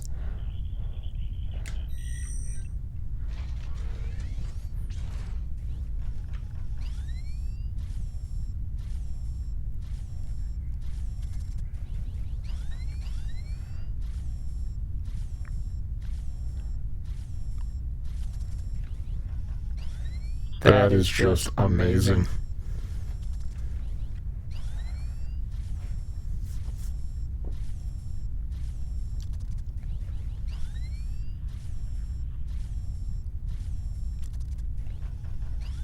Now, here's a fun thing, is that one of the reasons why people ping me on my Twitch chat for promotional stuff is that I don't accept whispers anymore. And I'm starting to tighten up on DMs entirely due to all the drama. But they don't send me like promotional stuff through my email account, the one I have open to specifically for promotional stuff. They don't do that shit properly. They offer me promotions through Twitch chat, to where I specifically am like, don't do that. Here's a list of rules specifically saying, don't do that. I will insta-ban you.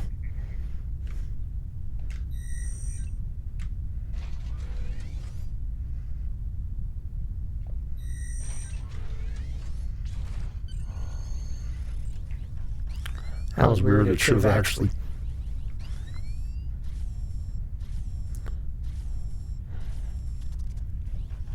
It didn't trigger. I had to do it twice. That's a little unusual.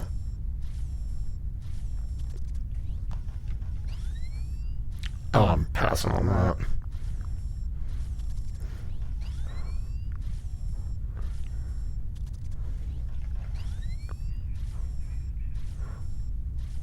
More Pico for anyone that may want it.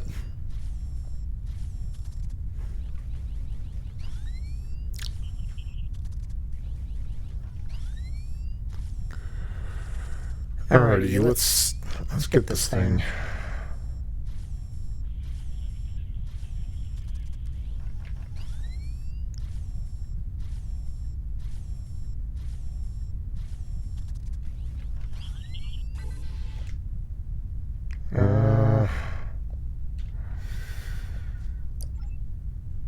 That was substandard.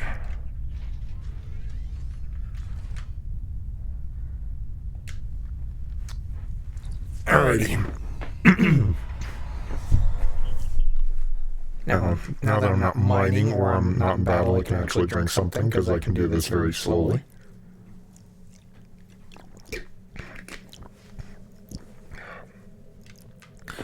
Now here's the thing, I do not need to go inside my ship to actually refine the dilithium. I can do that from the outside of my ship.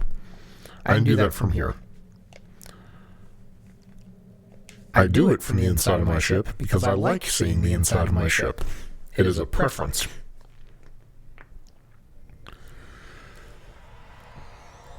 Oh, just more garbage spawns. I think I've seen Mario Pico like twice already in less than 24 hours. I seldom see golems, so I can't really complain about that one, but I don't need it, nor do I want it.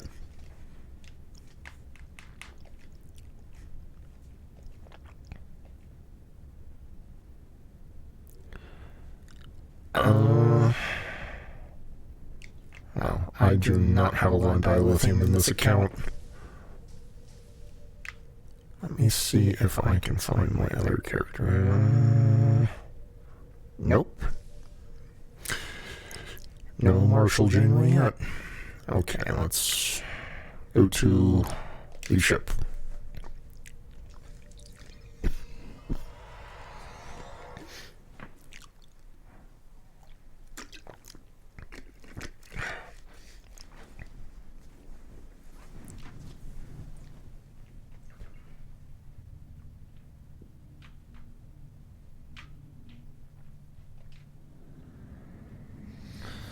Alrighty, while I'm flying off,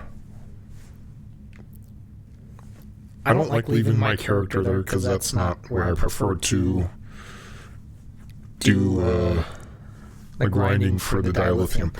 I try to leave this character for last.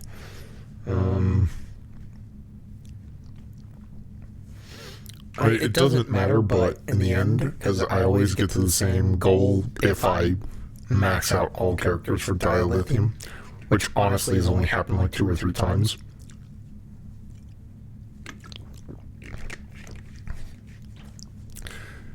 Because doing that is like labor intensive.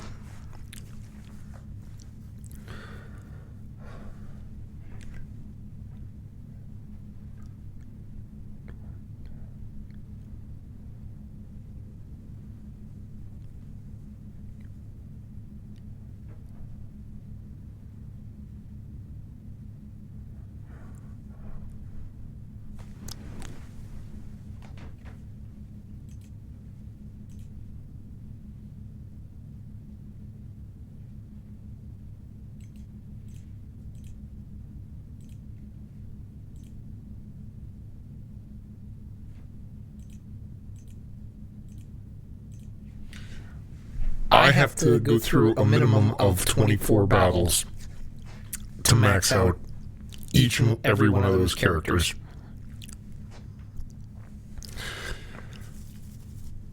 And if I'm lucky and I get 3 good full mining jobs off of it,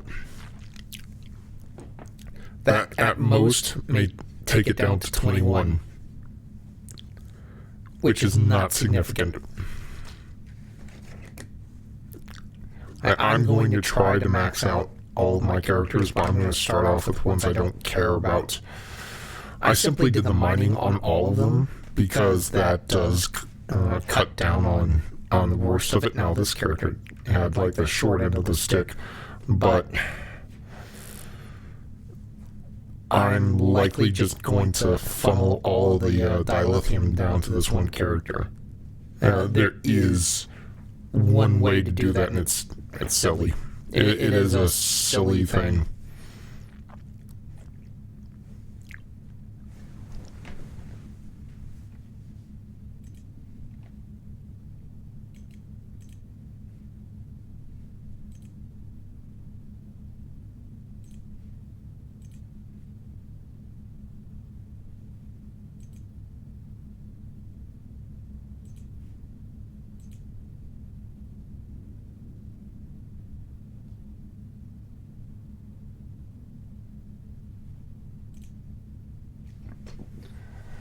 Now, you may have noticed that I do not run ads.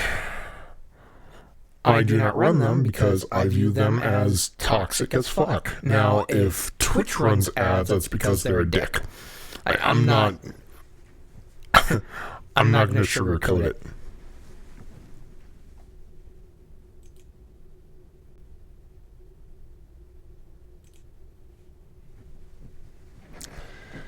Good, I was smart enough to make sure that it says live in my Discord thing.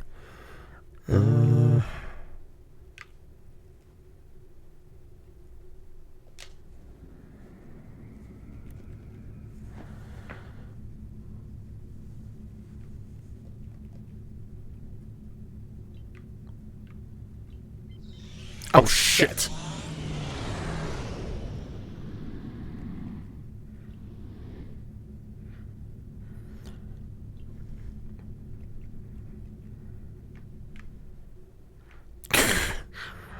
I keep fucking up because I'm paying attention to multiple things at once.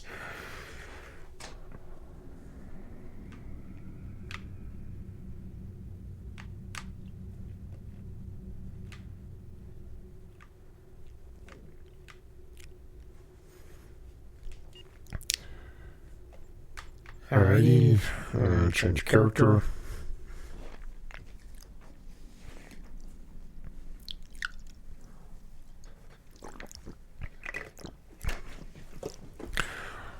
I named...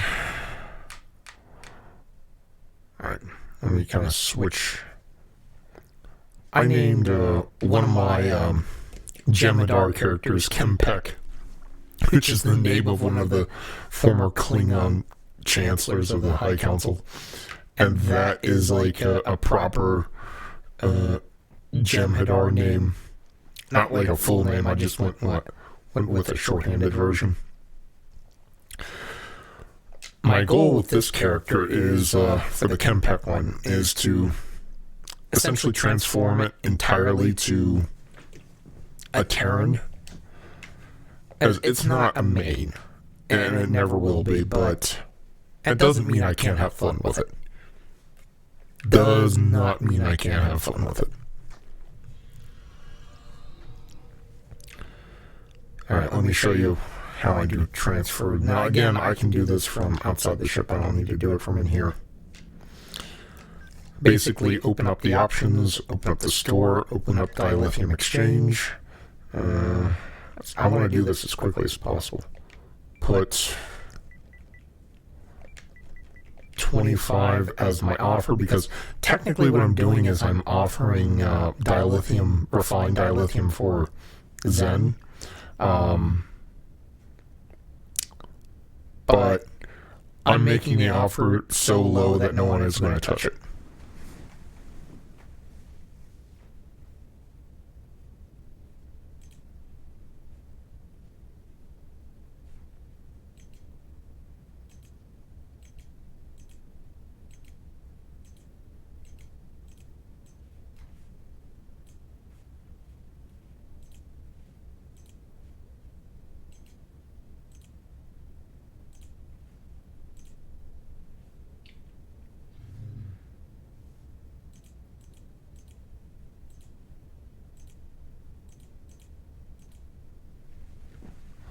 Okay, that is actually divisible by 25. I was using a calculator because my math sucks.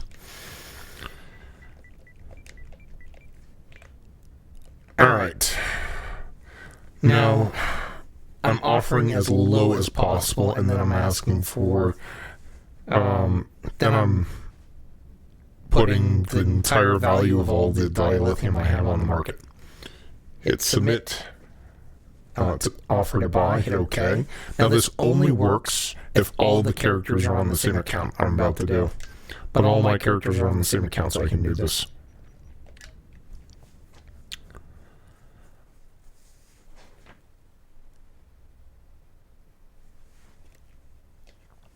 Go back to my main character.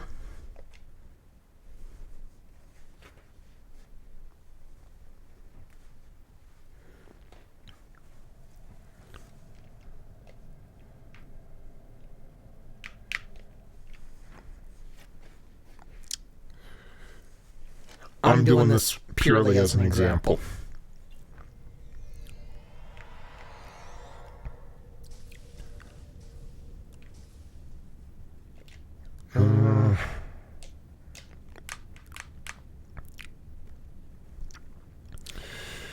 Inventory.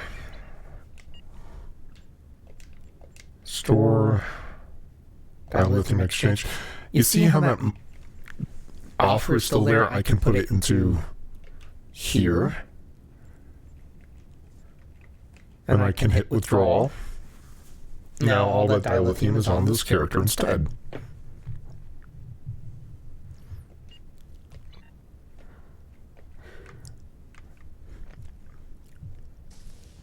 Now the cap of how much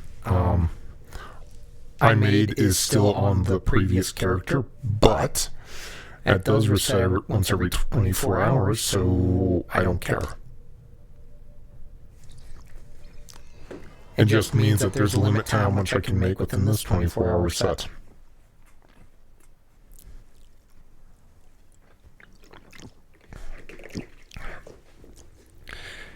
And in about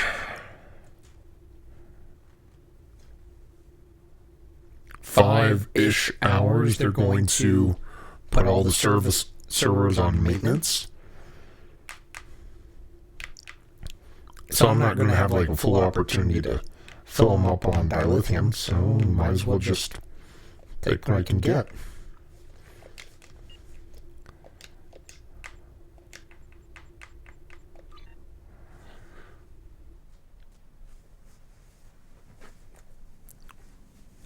And yes, this is as annoying as it looks for on my end.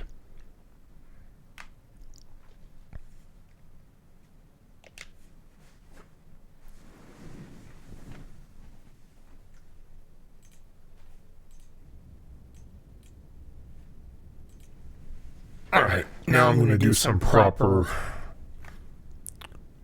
Oh, that's antisocial. Yeah.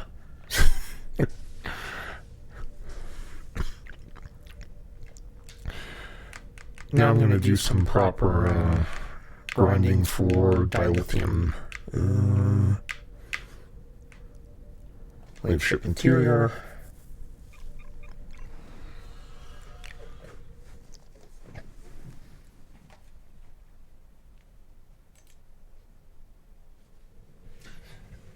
If my voice goes entirely, I will mute my microphone and then communicate via typing on the chat, because I can feel my voice just going. I will stream until I'm either satisfied with how long the stream is, Star Trek Online kicks me off, or my voice gives out. And maybe, I'm not even too sure about that last one.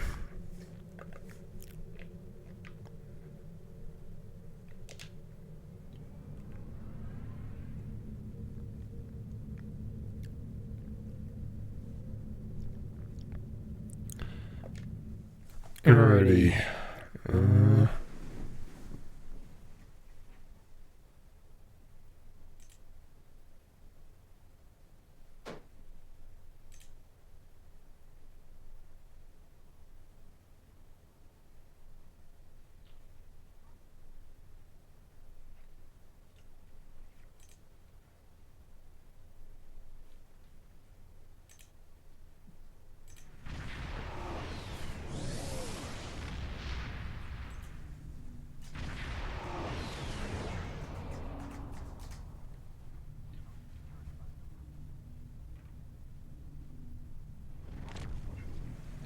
Alright, I am not too happy with these spawns.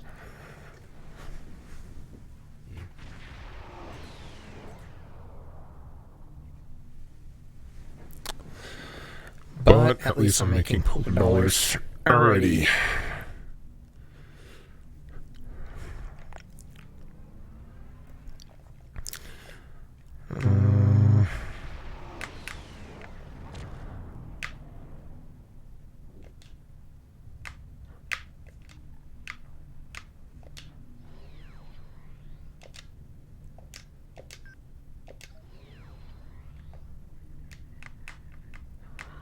I don't know why it keeps popping me into the other menu. Oh.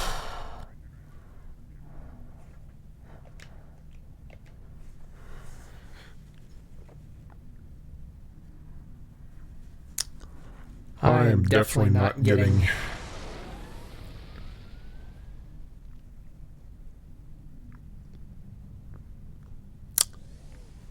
That looks like...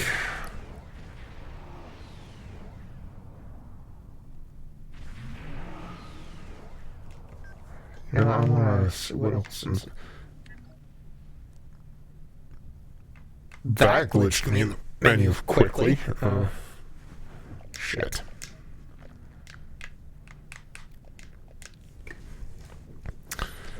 And I thought that was going to take longer.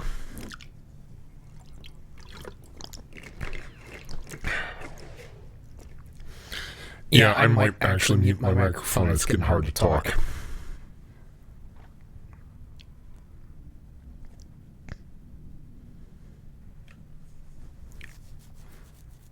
Yeah, I think I might do that now.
satellite is back online. It will launch tractor mines against the Herc ships.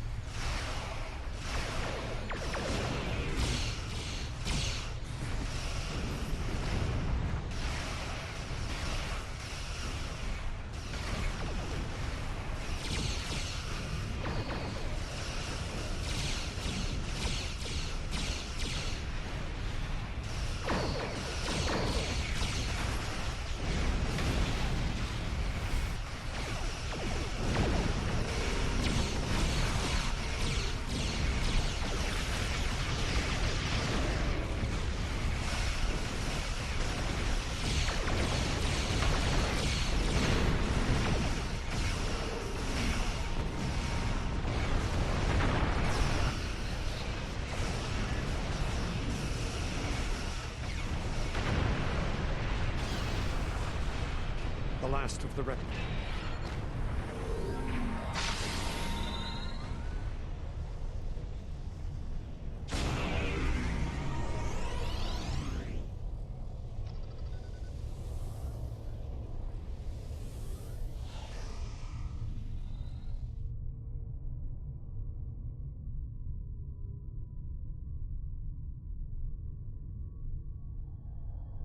refugee ships heading down escape route Alpha. Protect them. Herc ships spotted at escape route Gamma. Get over there.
Head to escape route Beta. Protect the refugee ships.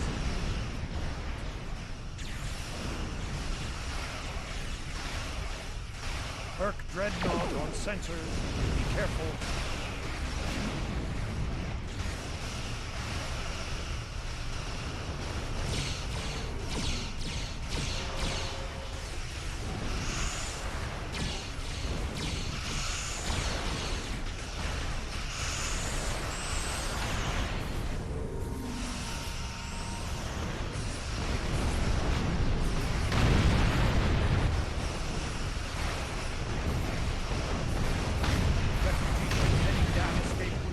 Protect them.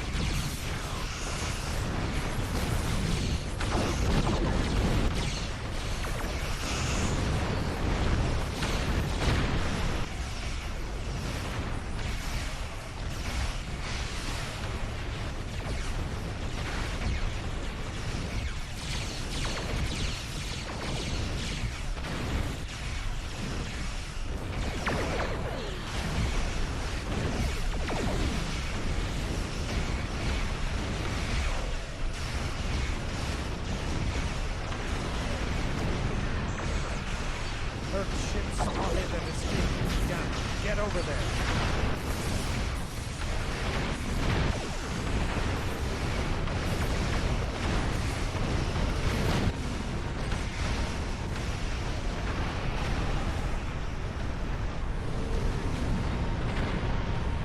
speeding up the evacuation. All lanes will be utilized now. Head to escape route Beta. Protect the refugee ships. Herc's ship spotted at escape route Gamma. Get over there.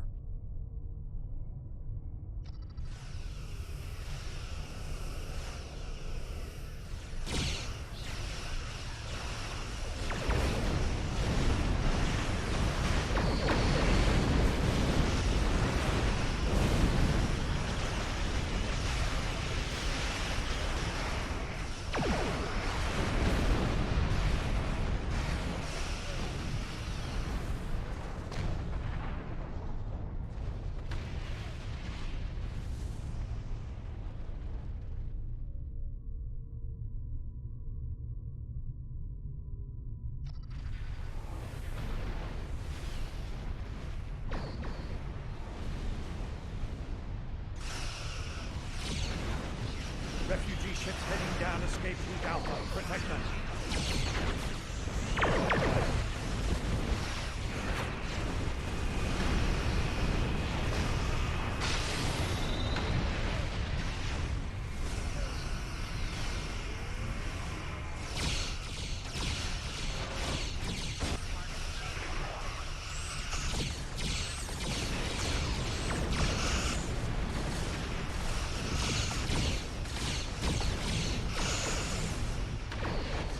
Herc's ship spotted at escape route Gamma. Get over there.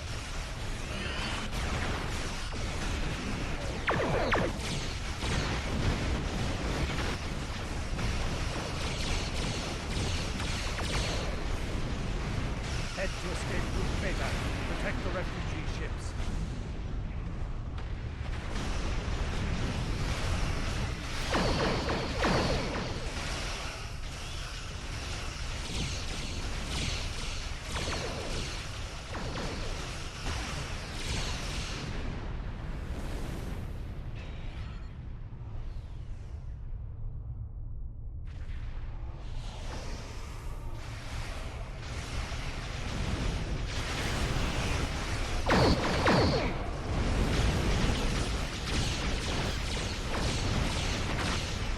Refugee ships heading down escape route Alpha. Protect them.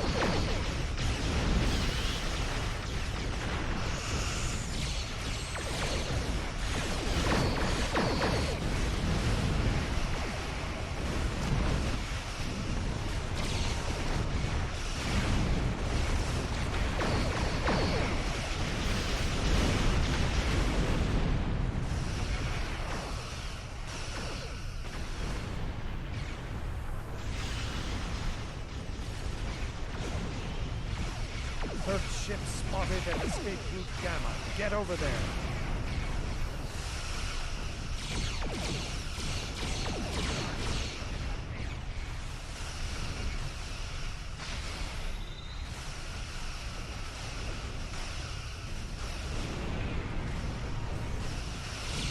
That's everyone.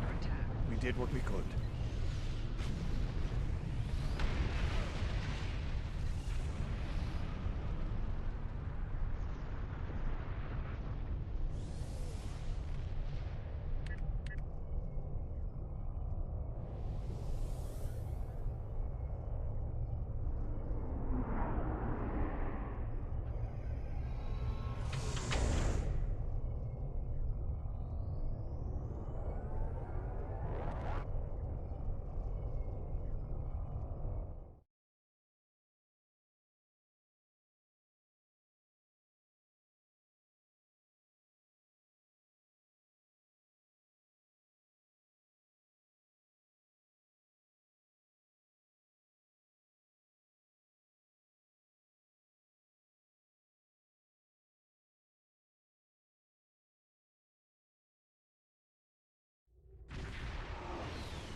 Security teams, report to Docking Bay 6.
The Herc are about...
Well done.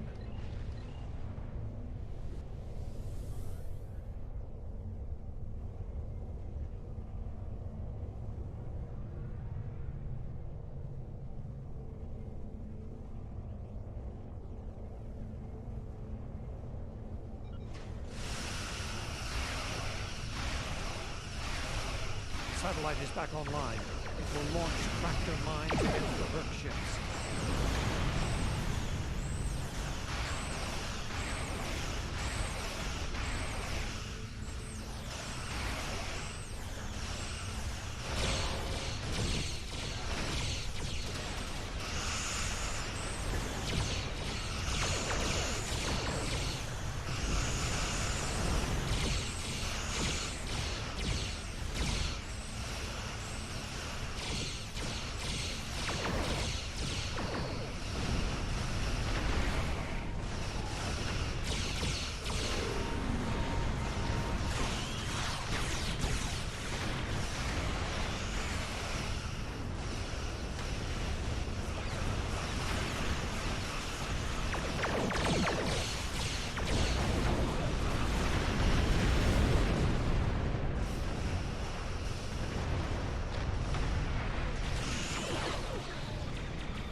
Head to escape route Beta. Protect the refugee ships. The last of the refugees.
Herc's ship spotted at escape route Gamma. Get over there.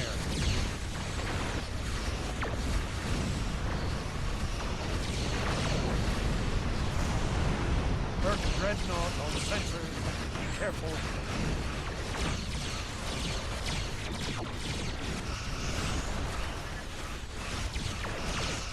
Head to escape route Beta. Protect the refugee ships.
Refugee ships heading down escape route Alpha. Protect them.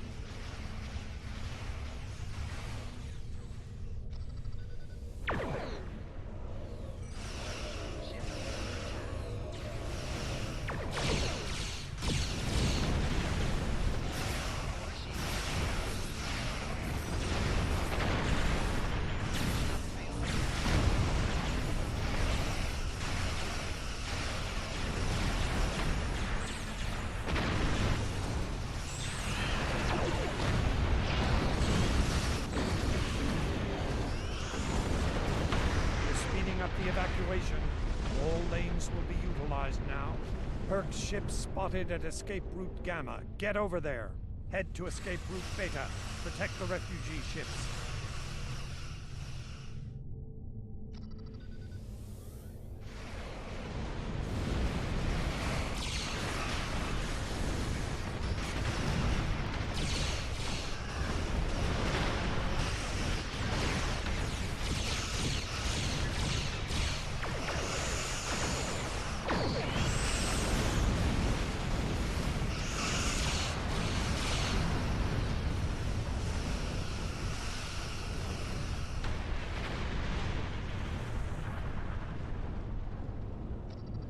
Herc's ship spotted at escape route Gamma. Get over there.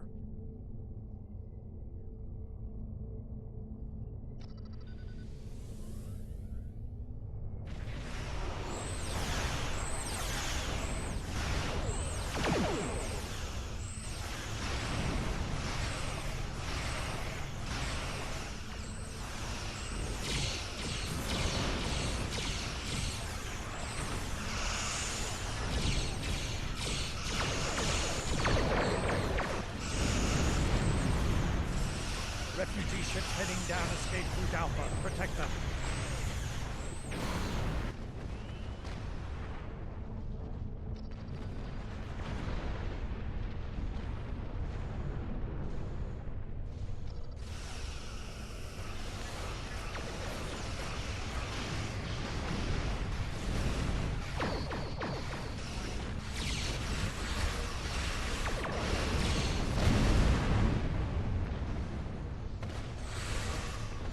Head to escape route Beta. Protect the refugee ships.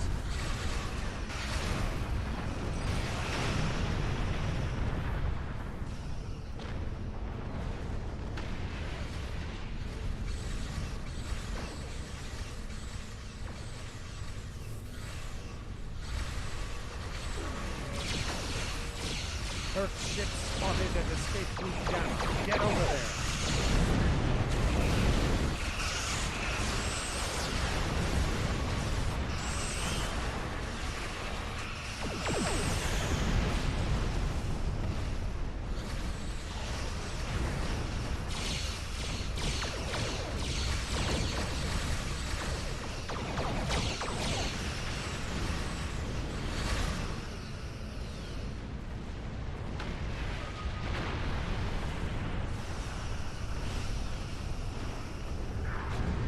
Refugee ships heading down escape route Alpha. Protect them.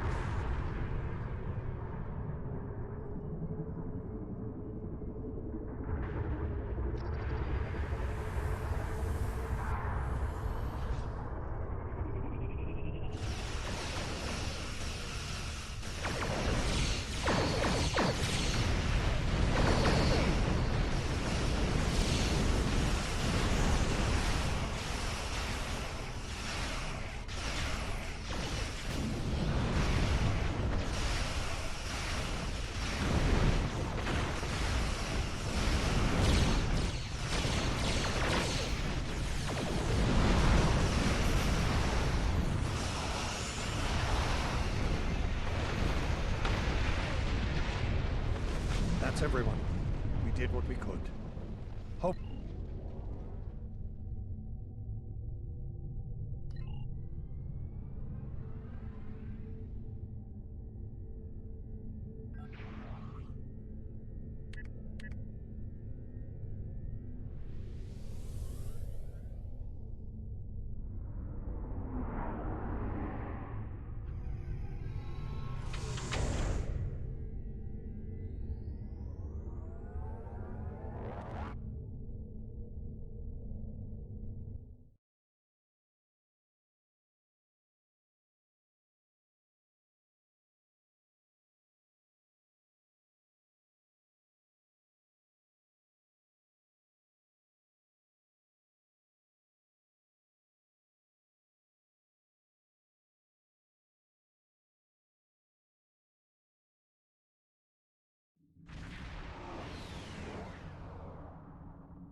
The Herc are about to overrun this planet. Hull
integrity below 50%.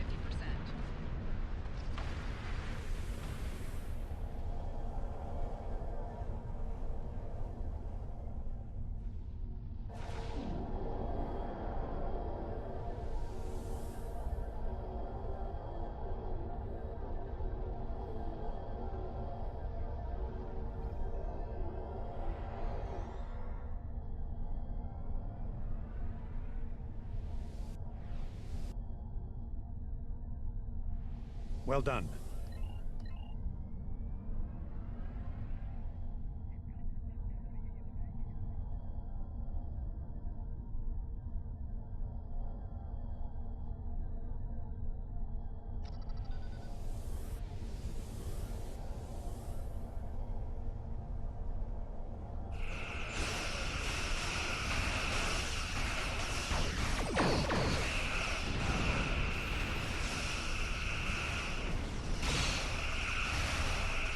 Satellite is back online. We'll launch tractor mines against the Herc ships.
The last of the refuge.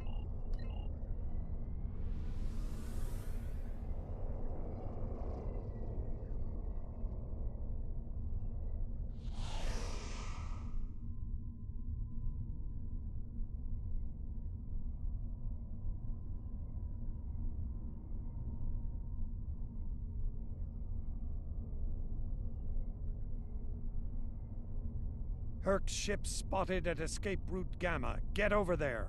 Refugee ships heading down escape route Alpha. Protect them.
Head to escape route Beta.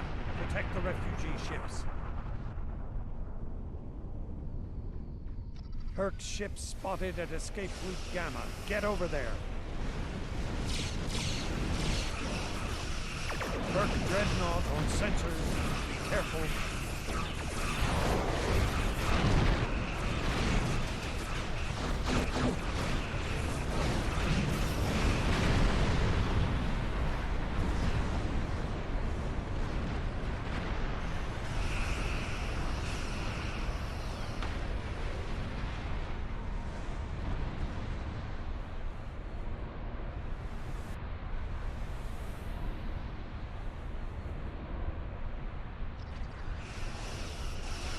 Ship inbound.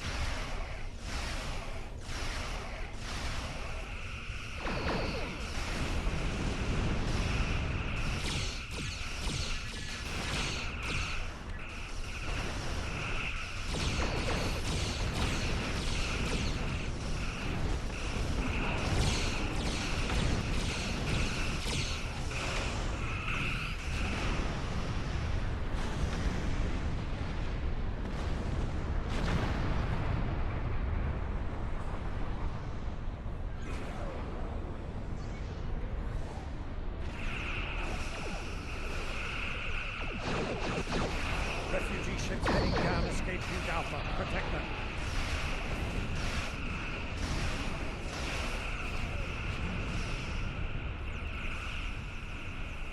Herc's ship spotted at escape route Gamma. Get over there.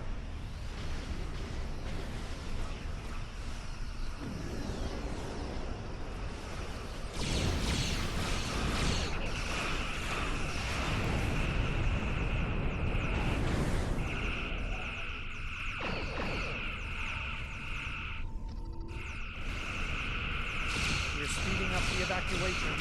All lanes will be utilized now. Head to escape route Beta. Protect the refugee ships.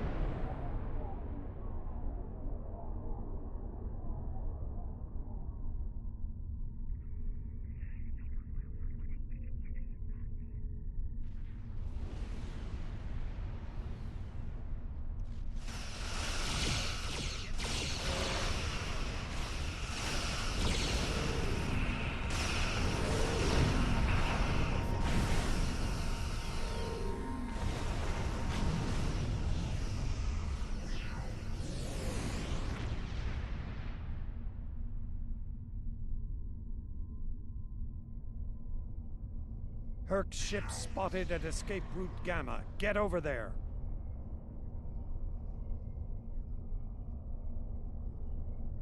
Refugee ships heading down escape route Alpha. Protect them.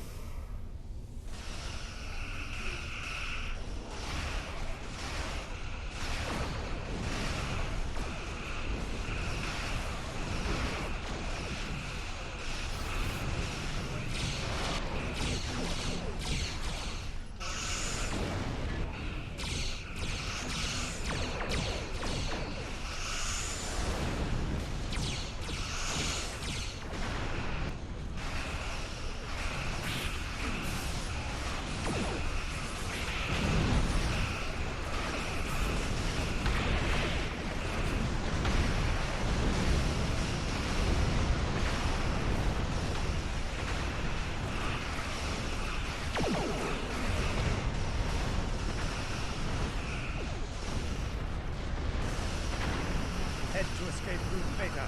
Protect the refugee ships.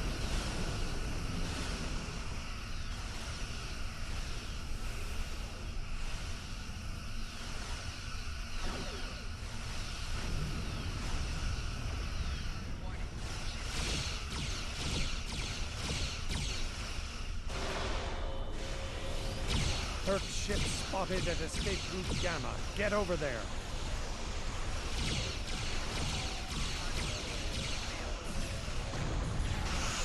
Refugee ships heading down escape route Alpha. Protect them.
Hopefully the Perth storm will focus their next strike.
The Herc are about...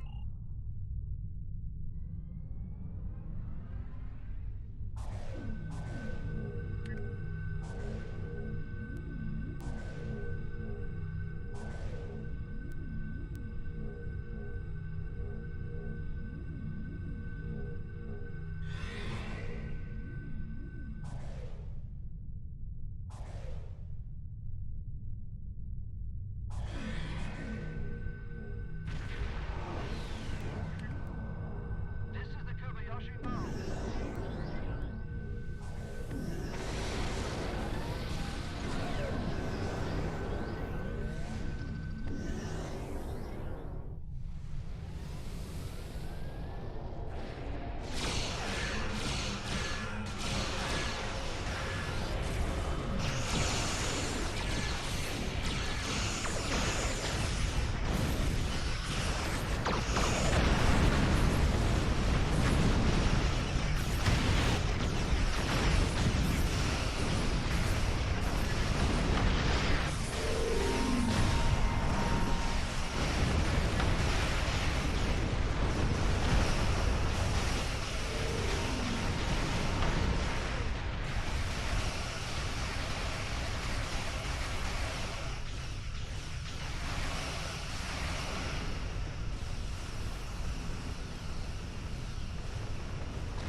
Well done.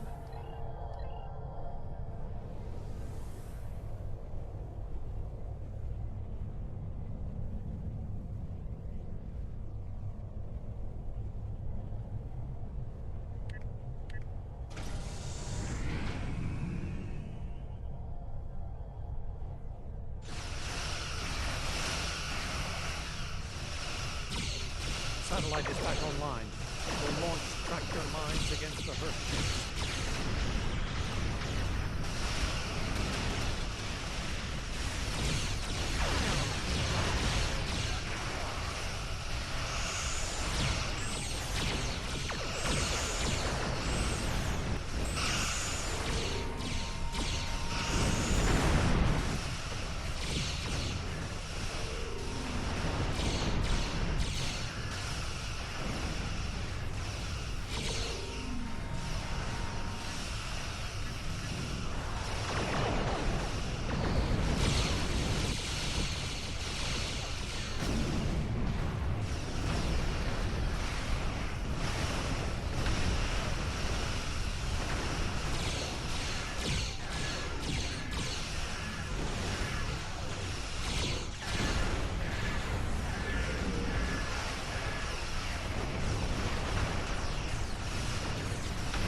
The last of the ref...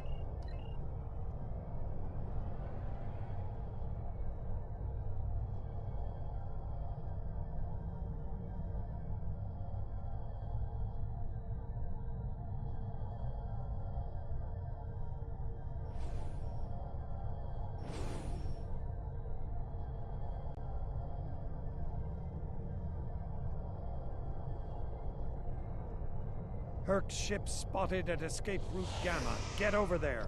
Refugee ships heading down escape route Alpha. Protect them.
Head to escape route Beta. Protect the refugee ships. Kirk ship spotted at escape route Gamma. Get over there.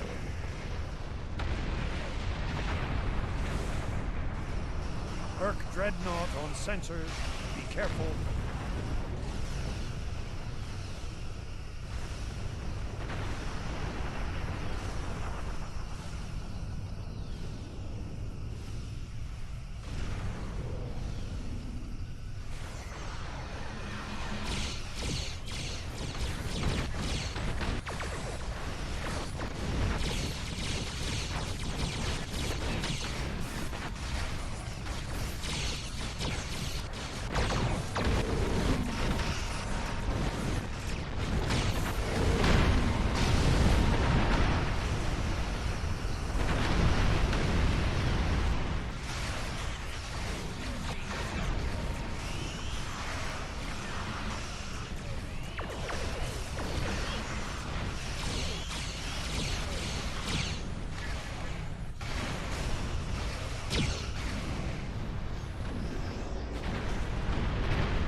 Refugee ships heading down escape route Alpha. Protect them.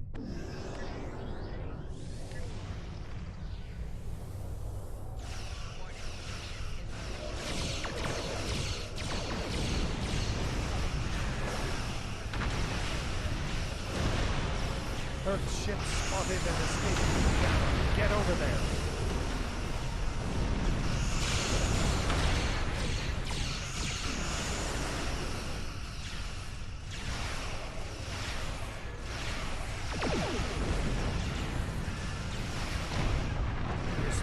Evacuation. All lanes will be utilized now. Head to escape route Beta. Protect the refugee ships.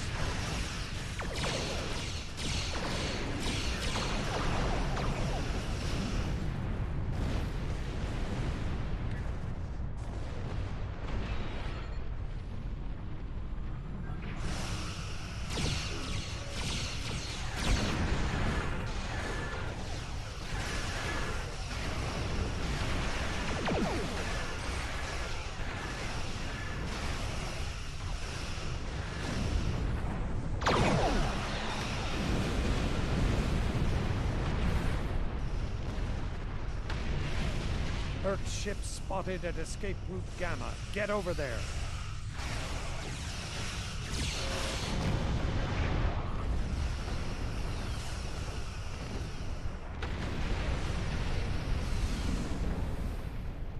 Refugee ships heading down escape route Alpha. Protect them.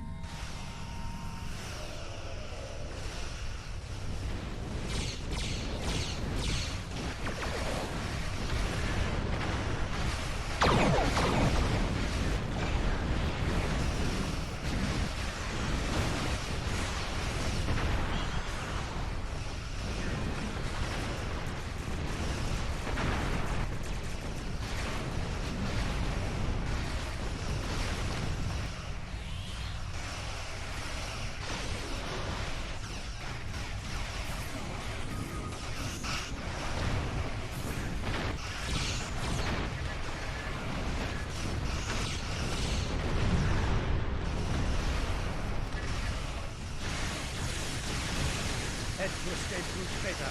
Protect the refugee ships.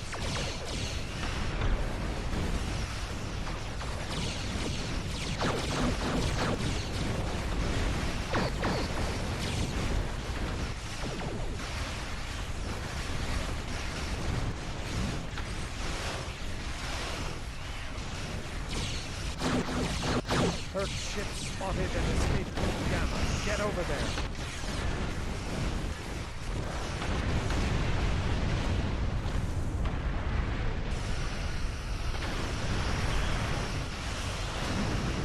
Refugee ships heading down escape route Alpha. Protect them.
That's everyone.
The Herc are about to...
Well done. The Gemhead?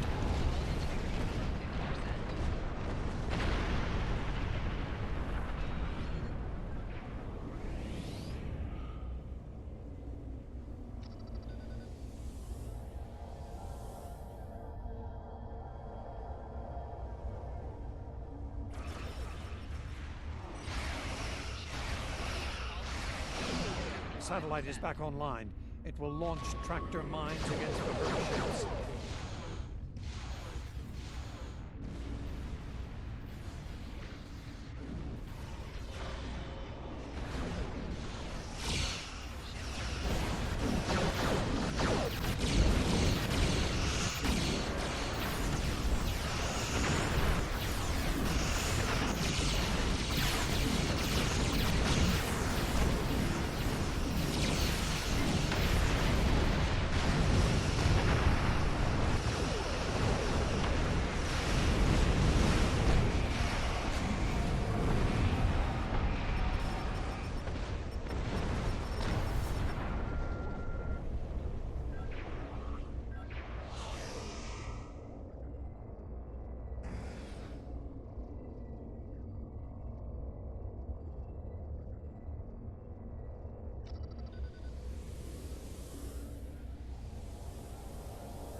The last of the refugee.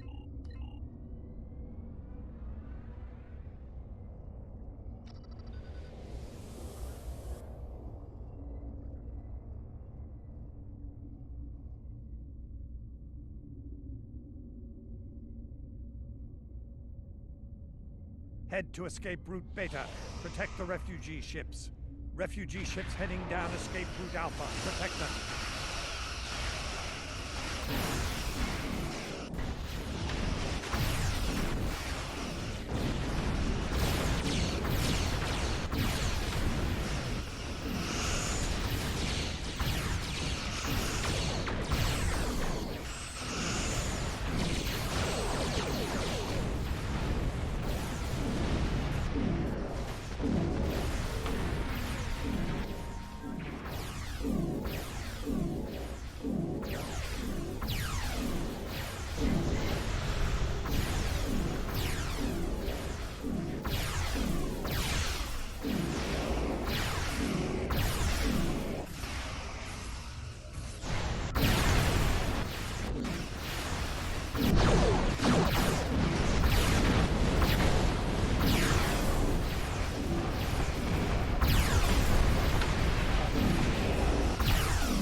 Herc's ship spotted at escape route Gamma. Get over there.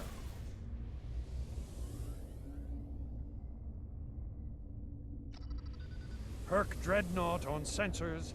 Be careful. Refugee ships heading down escape route Alpha. Protect them.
Head to escape route Beta.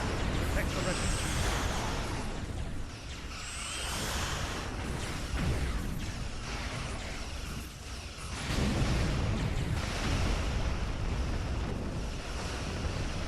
Herc's ship spotted at escape route Gamma. Get over there.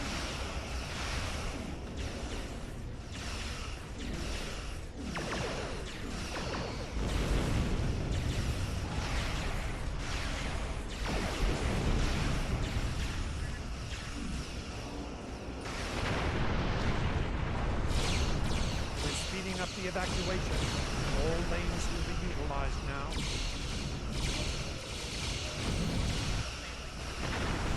Herc's ship spotted at escape route Gamma. Get over there.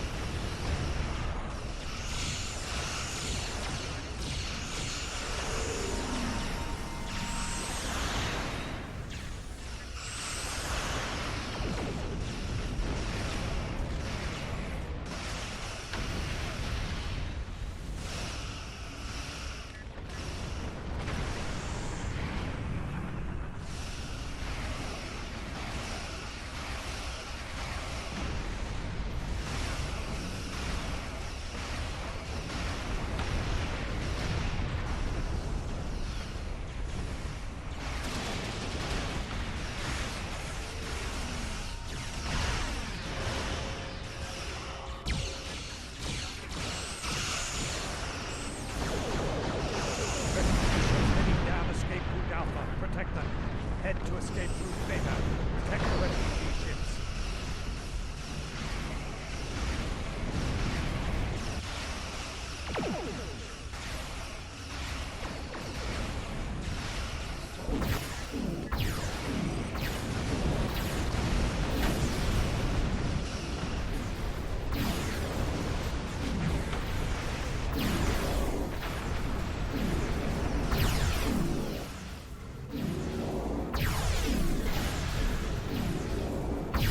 Earth ship spotted at escape route Gamma. Get over there.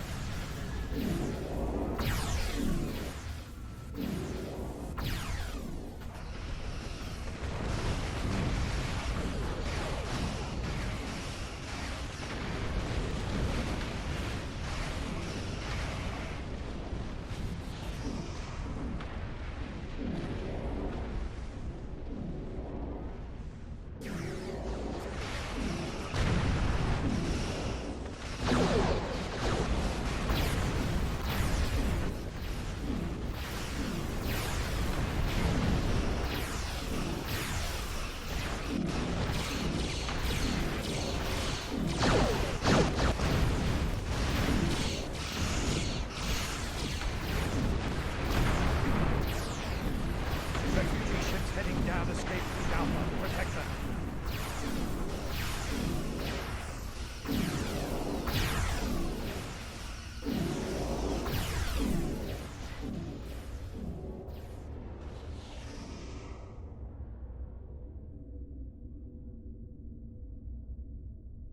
Head to escape route Beta. Protect the refugee ships.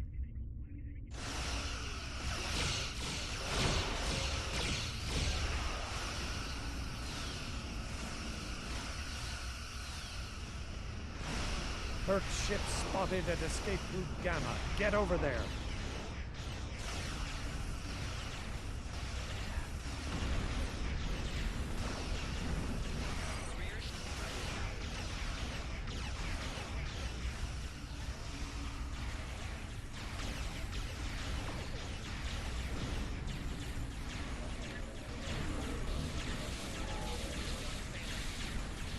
Shield failure.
The Herc are about...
Well done.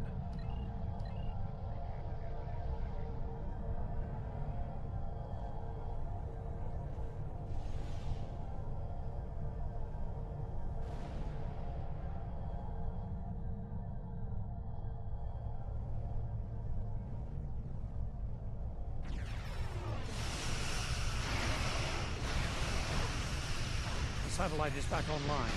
We'll launch tractor mines against the Herc ships.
The last of the refuge.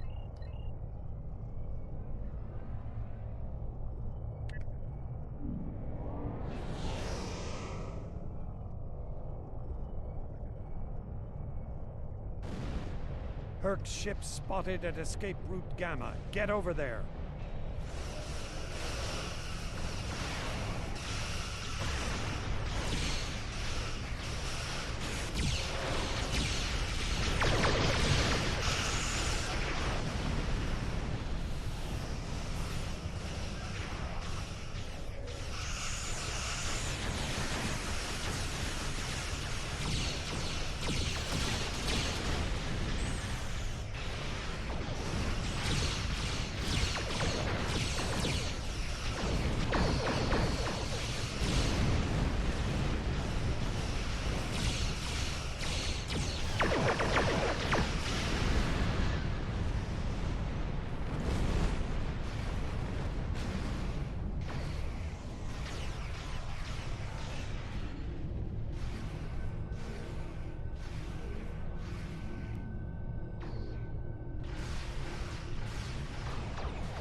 ships heading down escape route Alpha. Protect them.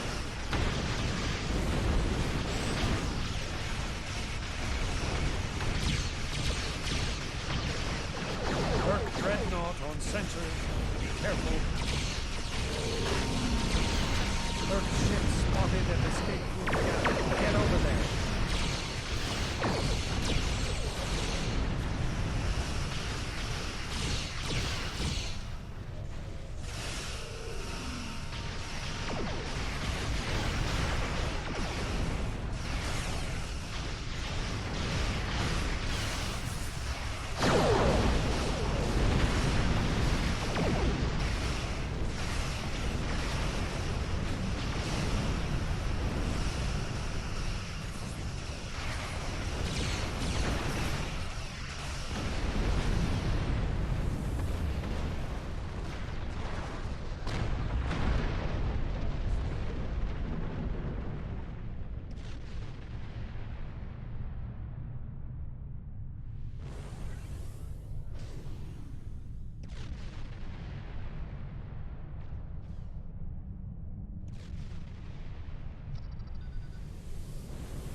Head to escape route Beta. Protect the refugee ships.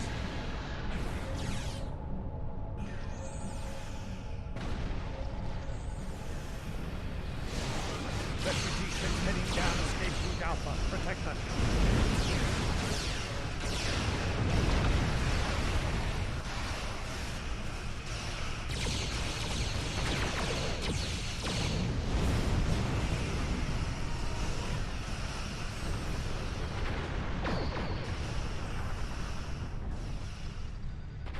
We're speeding up the evacuation.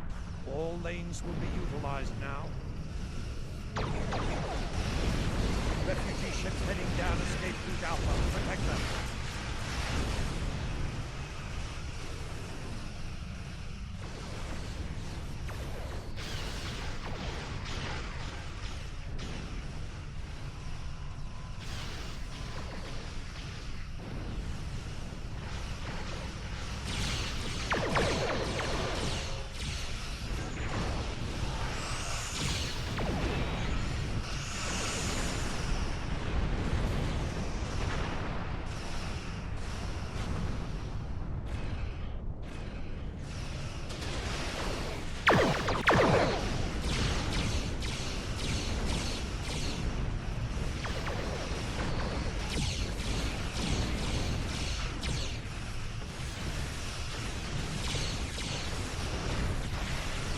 Earth ship spotted at escape route Gamma. Get over there. Head to escape route Beta. Protect the refugee ships.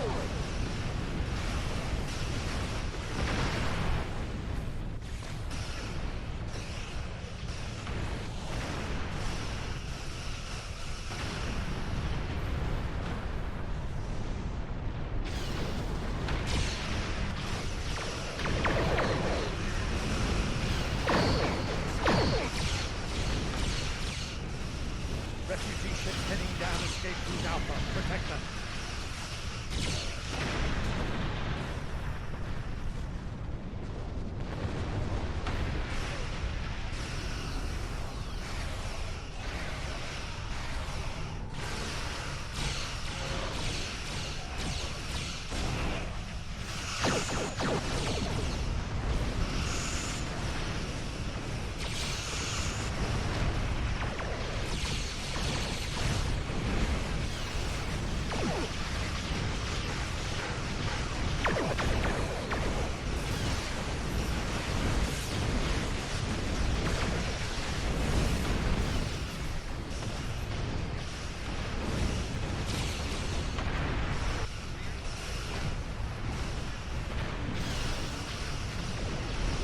Earth ship spotted at escape route Gamma. Get over there.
That's everyone.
come to Saturn will leave at 08